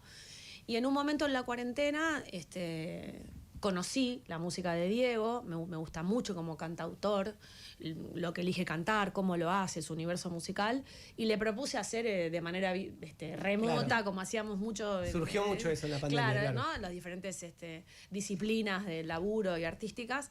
Y él me redobló la apuesta, como yo subía poemas míos a las redes, viste que estábamos todos haciendo cosas que no hacíamos antes, de repente teníamos todos talentos, a hacer muffins, de repente funcionábamos, claro. Sí, masa madre. Masa madre, total. Una imagen. La masa madre. Masa madre te recuerda claro, la pandemia. entonces me puse a subir mi poema, digo, ya me va a acabar el mundo, lea mis poemas, me chupa un huevo, boludo. Ya fue, si son una mierda no me importa. Es el momento. Quiero decir quién soy. Es el momento de probar. Claro, es ahora o nunca que está terminando el mundo. En 4, 3, 2, 1. Espectacular. Entonces me dijo, no, yo me gusta cómo escribís, me gusta lo que haces, pues me ha también escuchado cantar hicimos con Rally Barrio Nuevo una samba también, como que he hecho unas cosas. Ah, tranquila. Tranquila, bien. Sí, cuando me llama Rally Barrio Nuevo me temblaron las patitas así. Lito Vital de Rally, Javier Montalto de Mendoza, ¿no? Con gente hermosa. Y entonces él me dijo, te escuché, me gusta tu voz y me gusta lo que escribís, ¿por qué no hacemos una canción juntos? Y ahí me morí porque realmente él acá no es muy conocido, pero allá tiene su público y me encanta lo que hace, me sentía muy identificada y en 3, 4 meses teníamos 7 canciones, ¿no? Fue como así, y él está con la discográfica más importante de allá, que es Bizarro, que es la que tiene No Te Va a Gustar, a Jaime Ross. Y me dijo, bueno, saquemos un disco. Le dije, no, no tiene nada que ver. Le dije, hay que pagar derecho de piso, faltan muchos años para el disco. Me dijo, no, está muy bien. Como él es productor musical también, confía en su palabra. Y como buen uruguayo, muy austero y sincero, Fernando es uruguayo de alma. Entonces le creo siempre, entonces lo seguí y bueno, y sacamos nuestro primer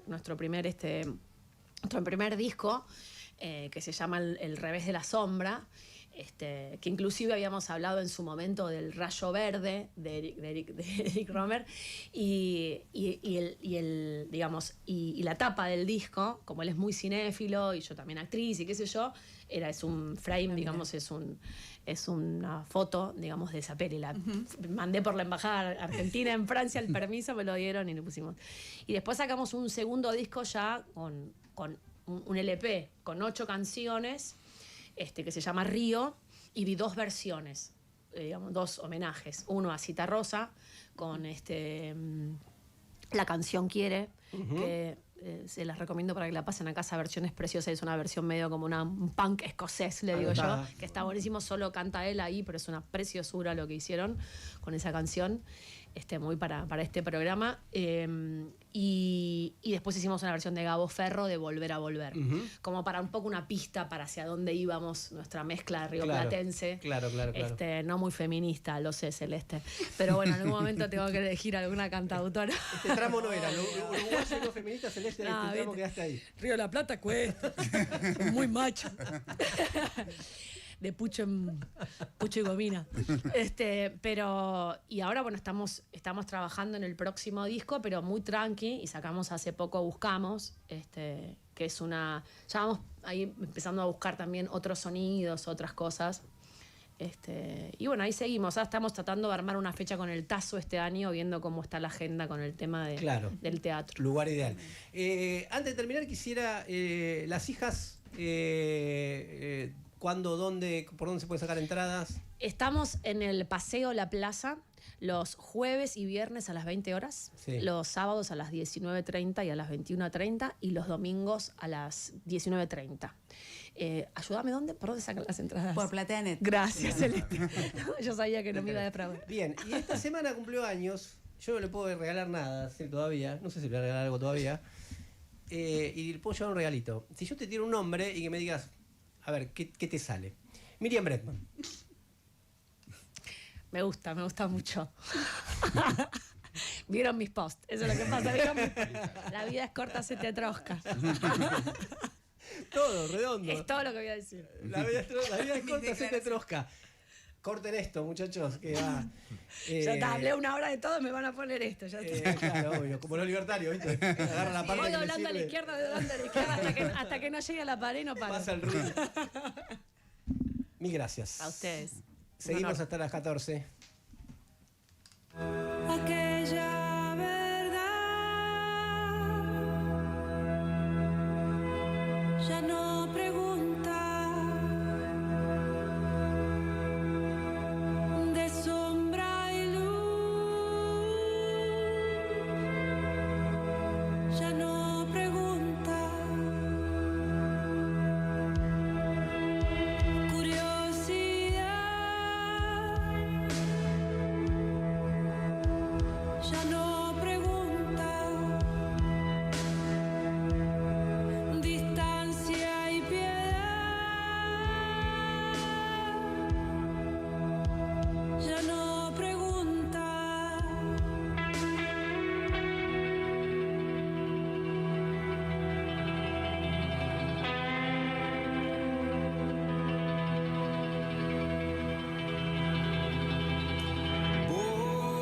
Bordes sin límites, golpe de muerte a la costumbre de siempre, de siempre.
Donde estés, en todos lados, con vos. Pará. Antes de agarrar la ruta, pasá por YPF Boxes a cambiar el aceite y filtros con 20% de descuento en el avión y en 6 cuotas sin interés. Reservá desde la app YPF y arrancá el viaje con el auto a punto. YPF Boxes.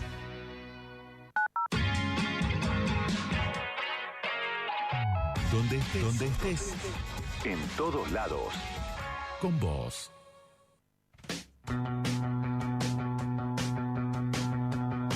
Hola, queridos amigos del Círculo Rojo. Aquí llegué tarde a mandar el mensaje, ni bien empezó el programa. Ajá. Pero igual, bueno, siempre hay una segunda chance. Y en la realidad, así personal, creo que llegué tarde a cualquier desafío físico. Porque no, ni loca desarrollo ninguno. Bueno, beso grande, les quiero, les queremos. Y nosotros también. Siempre seguimos escuchándolos desde Punta del Indio. Ah, claro, amiga. Un abrazo grande. Sí, al 15-5379-8990 nos están llegando estos mensajes, también algunos por escrito. Lore desde Granbur dice, yo llegué tarde a ver a La Renga, todavía no le vi la banda en vivo, pero bueno, pueden compensarme si quieren con entradas para el teatro. Hola gente, yo llegué tarde a las verduras. Saludos. Ah, mira, sí, me imagino. Bueno, igual menos mal que llegó porque la vida, ¿no? Claro. Hola, yo llegué tarde a hacer plata. Nunca pude hacer dinero. No llegué nunca. Pueden hablar un poco de la plomera que ganó en Manchester. Uy, sí. La candidatura Partido Verde. a diputada. Ah, mira, no, lo perdí yo. Bueno. Hubo elecciones esta semana y ganó, Sí. pero arrasó, parece. Anotado para Diego. Bueno, buenísimo. Che, pueden seguir mandando mensajes al 15-5379-8990 y recuerden que hay... No, paro, a ver, sí. Yo llegué tarde al Pogo. Nunca había ido a un recital y hace 2 años, con casi 70, la llevé a mi nieta mayor a ver el cuelgue y ahí participé de mi primer y último Pogo porque casi me matan. Claro. Así que nada, igual fue una alegría participar y estar con ella. Y lo que pasa es que depende. Hermoso la nota sobre el flequillo, me pareció espectacular. Claro, lo que pasa es que depende. Uno es un poco de hermética en su momento y otro de las pelotas, ponele, ¿no? Pero bueno, Claro. sí. Hay otro, ¿no? Sí. Hola equipo del Círculo Rojo, soy María Rosa de Ediciones IPS y nos pone la muy voz. contentas y contentos seguir siendo parte de esta comunidad Qué grande. y que los socios y las socias puedan beneficiarse de los descuentos de todo nuestro catálogo marxista. Abrazo muy grande. IPS Sonaba siempre. esa Bueno, voz. un abrazo grande. Les recuerdo de paso el chivo que el IPS suma a estos mensajes que te llegan de oyentes esta compilación de cuentos, La Fuerza de los Fuertes y otros cuentos de Jack London. Y también les cuento que cuando terminó la entrevista hace un ratito con Julieta Díaz, escuchamos Buscamos, que es un tema de Julieta con el dúo con Diego Presa. Hermoso tema, che. Así que bueno, quédense hasta las 14 y un montón más de El Círculo Rojo. Estás escuchando El Círculo Rojo. Acompáñanos hasta las 14 en el dial, en YouTube y en Radio con Vos.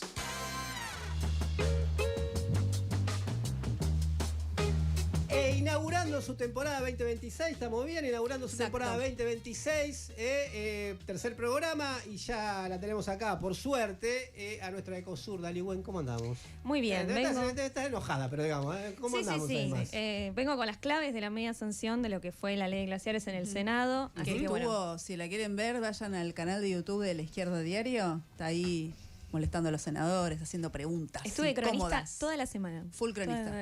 Toda la semana full cronista, así que tengo data de primera mano. Y la rompió, yo le mandé un mensaje en algún momento, porque en algún momento del verano la rompió en las redes, como que yo dije, la vamos a perder, le dije, no se te ocurra Sí, irte. nos va. No se me dijo, no, exactamente, estoy. El viral de incendios, sí, también. Eso fue en el verano. Pero bueno, esta semana estuvimos full con glaciares porque, como saben, se discutió en el Senado y logró la media sanción. Y los medios esta semana se enteraron del tema, ¿no? Pero venía ya, lo habían anunciado desde el diciembre del año pasado, que iba a ser un tema de extraordinarias junto con la reforma laboral.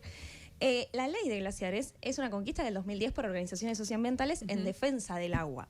La jornada del Senado empezó temprano con una protesta de Greenpeace, donde detuvieron a 10 manifestantes y aparte atacaron a la prensa. Por eso también se rompió un poco ahí el cerco mediático, porque hubo un ataque muy fuerte de la policía a un camarógrafo, por ejemplo, del Grupo América. Sí, hasta Trebuch y a Feynman le jodió, ponele. No, pues aparte se vio en vivo y en directo justamente porque está la prensa. Sí, se vio en vivo y en directo. Cae muy mal y la verdad que tuvo mucha suerte porque tenía un corte en la cabeza muy, muy duro.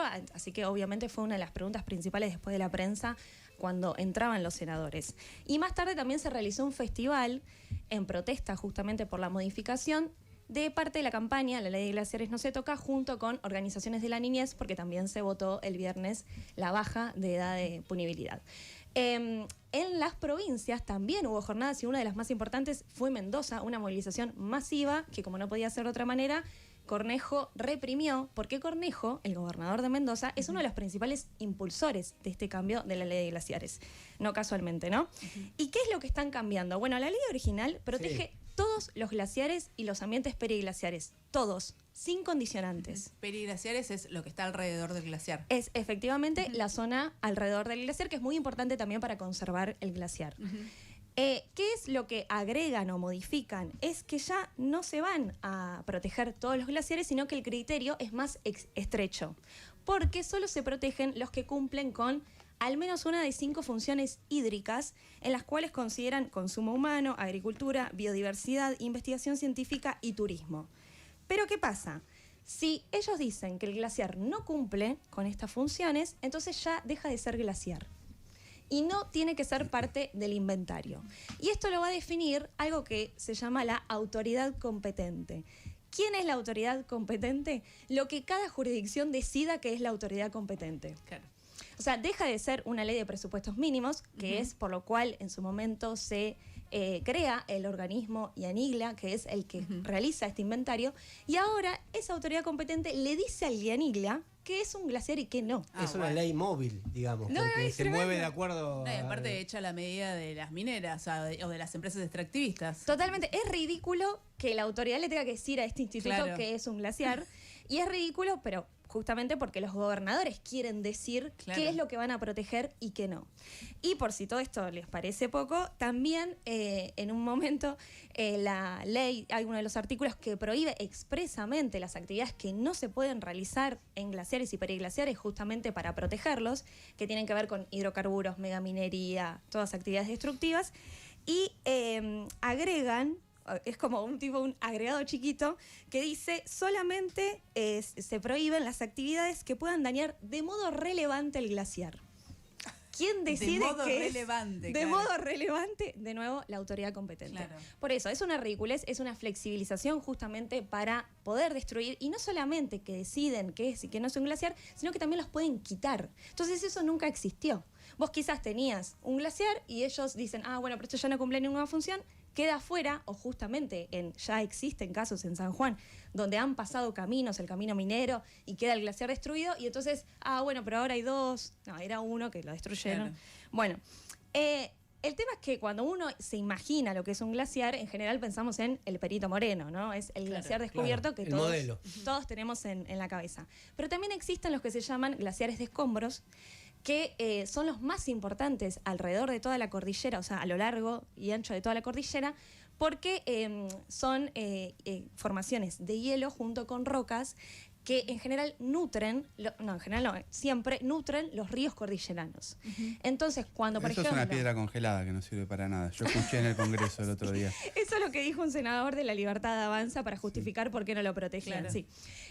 Pero no, sirve para mucho porque justamente es el agua. Y cuando, por ejemplo, en un contexto de crisis climática, que estamos hablando de que hay provincias que ya tienen crisis hídrica y sequía, cuando nieva poco, y que es una de las cosas que está empezando a suceder, bueno, entonces el agua sale de ahí, de este glaciar de escombro. Por eso, la defensa de los glaciares se dice que es la defensa del agua, y en total, considerando todos estos glaciares, estamos hablando de casi 17.000 que están registrados actualmente. Aún con esta ley, que se conquistó con mucha lucha, ya existen proyectos megamineros en territorio periglaciar. Y hay uno que es emblemático y que es conocido porque tuvo el mayor derrame de la historia, que es Mina Veladero, en San Juan, de la Barricol, que lo nombraba también, reconocido. Que lo mencionaba Julieta, porque fue justamente en 2015, una lucha muy importante de las asambleas para demostrar ese derrame que contaminó efectivamente 5 ríos. Entonces la pregunta es, si se flexibiliza esto, ¿cuántos minas veladeros más vamos a tener? ¿Cuánta contaminación más vamos a tener en todos estos territorios donde quieren avanzar con proyectos megamineros? Bueno, la discusión hacia adentro del Congreso, la verdad que fue un mamarracho.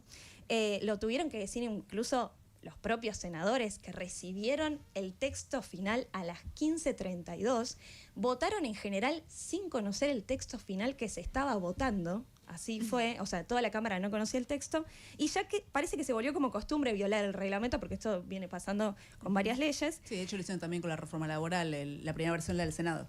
Y encima había senadores diciendo, che, nos pasaron un texto que ni siquiera tiene el membrete oficial del Senado. O sea, fue un espanto. Pero quizás la novedad fue que hasta hubo votos del bloque de Unión por la Patria, al cual yo le pregunté al jefe de bloque, Mayans, por qué no habían definido como bloque, en este caso porque son cuencas hídricas que no depende solo de una provincia. Una provincia define un proyecto megaminero, pero esa cuenca hídrica en general está afectando a más de una provincia. Totalmente. Y esos votos vinieron de parte de Lucía Corpachi de Catamarca y Sergio Uñac de San Juan. 2 provincias mineras, 2 provincias donde avanza la megaminería y 2 provincias donde vemos que justamente esta promesa del empleo no se ha cumplido. Y no solamente que no se cumple, que porque hace más de 20 años que tienen proyectos de minería, sino que también lo que muestra la evidencia es que se han destruido otros tipos de puestos de trabajo.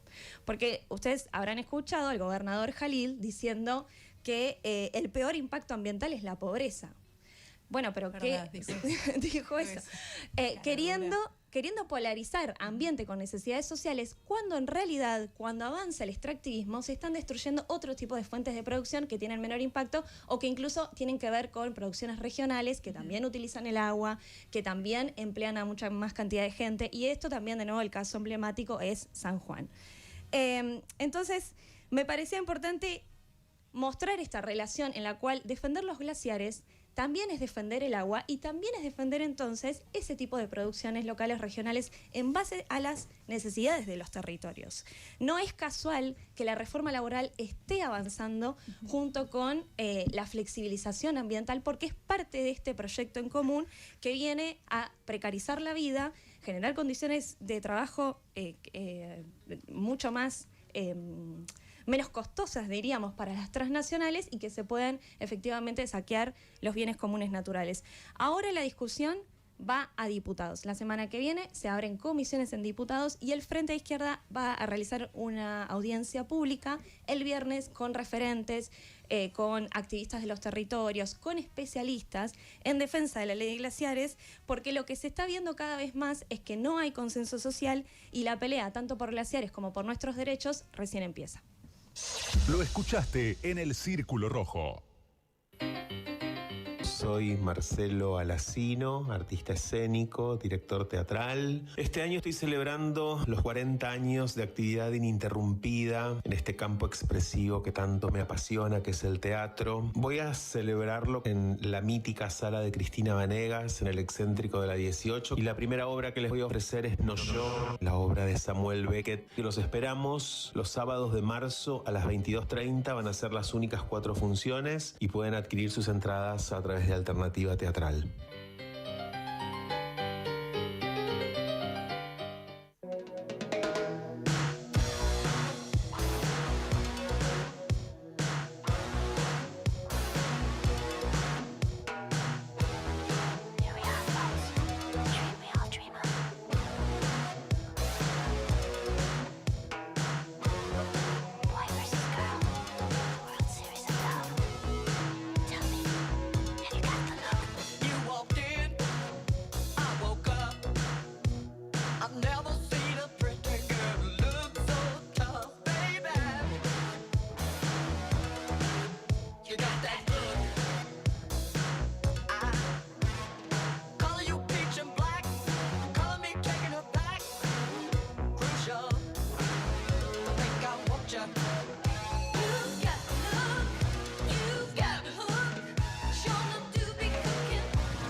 Arrancamos con una guerra y terminamos con el imperio, Diego. Sí, terminamos con apuestas, guerra, imperio, todo junto. Bueno, les voy a hablar, había preparado la columna, hoy a la mañana me desperté y dije, miércoles, ¿qué hago con todo esto? Y dije, no, tiene relación. Por ahí, el tema de las apuestas online está recontra conversado, pero no voy a hablar de las apuestas que nos parecen más comunes, que son las que, ¿no? Dibu Martínez apostaba, qué sé yo. Claro. No, les voy a hablar de dos sitios que se llama Polymarket y Kalshi, en donde se apuesta no ya sobre deportes y sobre otras cosas, sino sobre qué va a pasar en el mundo. ¿Va a haber una guerra? ¿Va a haber un ataque? ¿Se va a caer algún gobierno? ¿Va a haber algún anuncio importante? Bueno, ahí vas a ese sitio y podés apostar sobre eso. Y si... a ver, si a ustedes les parece que... La etapa superior de la etapa superior de todo. la etapa superior. A ver, ¿a ustedes les parece loco? Yo les voy a decir que hace unos días un apostador anónimo abrió una pregunta que era el 28 de febrero, ¿Estados Unidos ataca a Irán? Y obviamente vos podés apostar por sí o no. Sí o no. Hoy están diciendo que ese apostador anónimo que puso mucha plata podría ser un funcionario del ejército israelí. Epa. Se está empezando a deslizar porque justamente hoy, 28 de febrero, Estados Unidos tenía data. Tenía data. Otro ejemplo para que ustedes se den una idea. El día que se llevan, unos días antes de que Estados Unidos ataque Venezuela y secuestre a Maduro, 3 de enero. un apostador dijo, yo voy a apostar que Estados Unidos ataca a Venezuela. Todo el mundo dijo, hay 0 chances, estás loco, es un delirio lo que estás diciendo. Dijo, no, yo voy a decir que el 2 de enero Estados Unidos ataca a Venezuela. Estados Unidos atacó a Venezuela. Obviamente se llevó mucha plata este apostador anónimo que muchos medios estadounidenses dicen que podría ser el hijo menor de Donald Trump, otro que tenía data importante. ¿Cómo funciona ¿Cómo funciona este sitio de apuestas? Bueno, este sitio de apuestas tiene que ver con gente con mucho poder, gente con algún dato muy importante que empieza a meterse en ese lugar para sacar un rédito grande. Tengamos una idea que lo del ataque a Irán que se dio hoy era, vos ponías $5.000 y te llevabas 55.000. Por cada apuesta que hacías, una diferencia importante de plata muy importante. Y está empezando a mostrar algo que muchos dicen, esto se nos está yendo de las manos. ¿Qué es? Si ya existía esto de timbiar en la bolsa, ahora también existe esto de timbiar con apuestas sobre hacia dónde va el mundo. Muchos con esto de que funcionarios muy importantes o incluso multimillonarios que tienen algún dato empiezan a hacer estas apuestas que tienen algo muy importante, que es que se hace con criptomonedas, blockchain.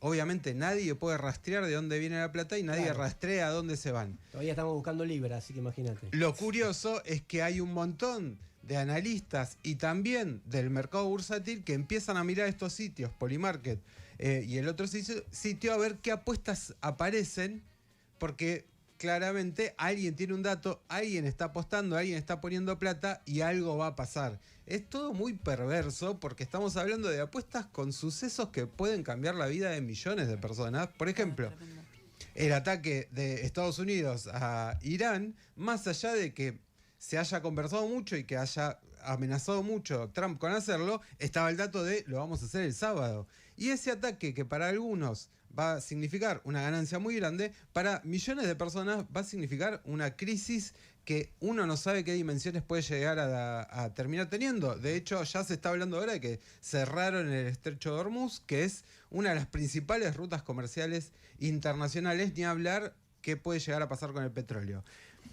Se debate mucho qué hacer con los sitios de apuestas, hay que regularlos, hay que no regularlos. Bueno, a mí me parece que ese es un debate que no tiene nada que ver con lo que estamos viendo acá, sino que acá estamos viendo lo más descompuesto, podríamos decir, de un sistema que ya es perverso. Si la timba financiera era perversa, si la especulación era perversa, esto directamente, estar especulando funcionarios, multimillonarios, con la suerte de millones de personas, con las guerras, con las crisis, con los gobiernos que se caen, empieza a mostrar un sistema que está cada vez más podrido, un sistema que tiene cada vez mayores crisis y un sistema que tenemos que pensar cómo cambiarlo.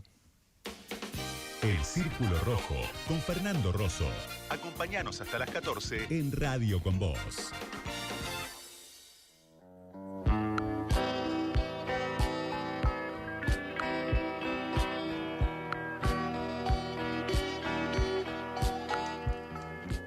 Muy bien, qué intenso el programa de hoy, che. Sí. Mucha gente saludando la Lindo. entrevista, obvio, ¿no? Lindo, muy lindo la entrevista, la verdad que nos dimos un lujo. Y la columna de Cosurda también, porque es un tema que se habló mucho y no se sabe tanto. O sea, no queda claro que se vota. Aparte que lo se apuraron. discute. Por reforma laboral lo apuraron. Claro.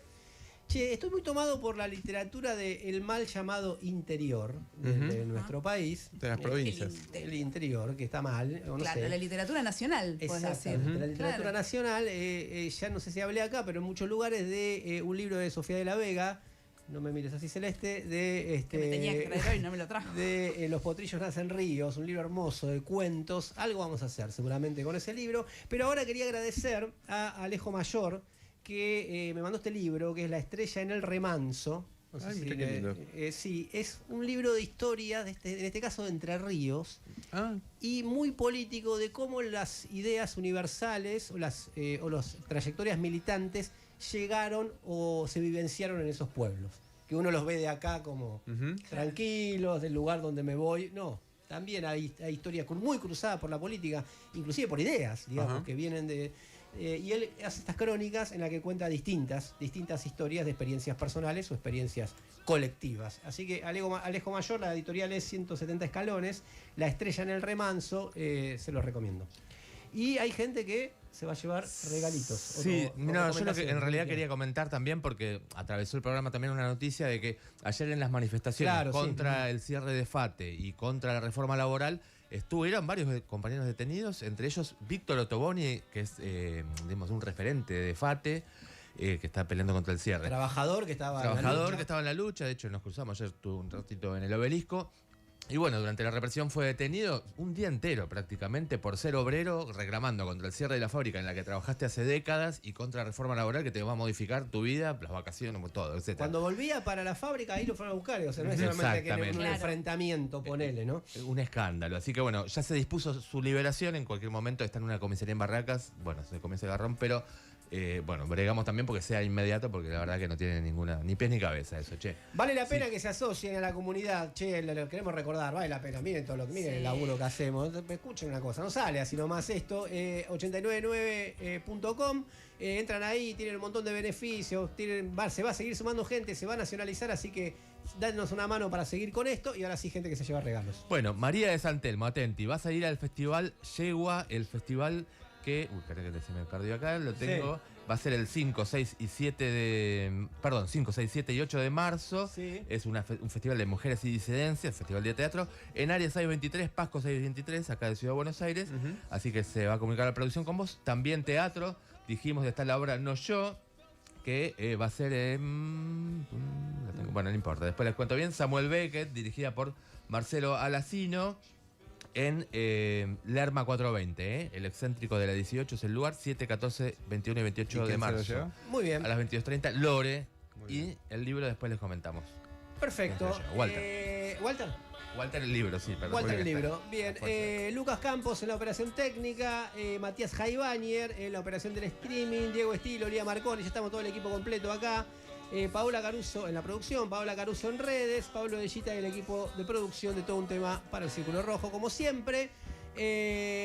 Nos vemos la semana que viene, de 12 a 14. Recuerden que la verdad no solo se cuenta, la verdad se milita. Se quedan ahora con Martín Massad y El que las hace las paga, que también lo pueden ver por el streaming, y que tengan una buena semana.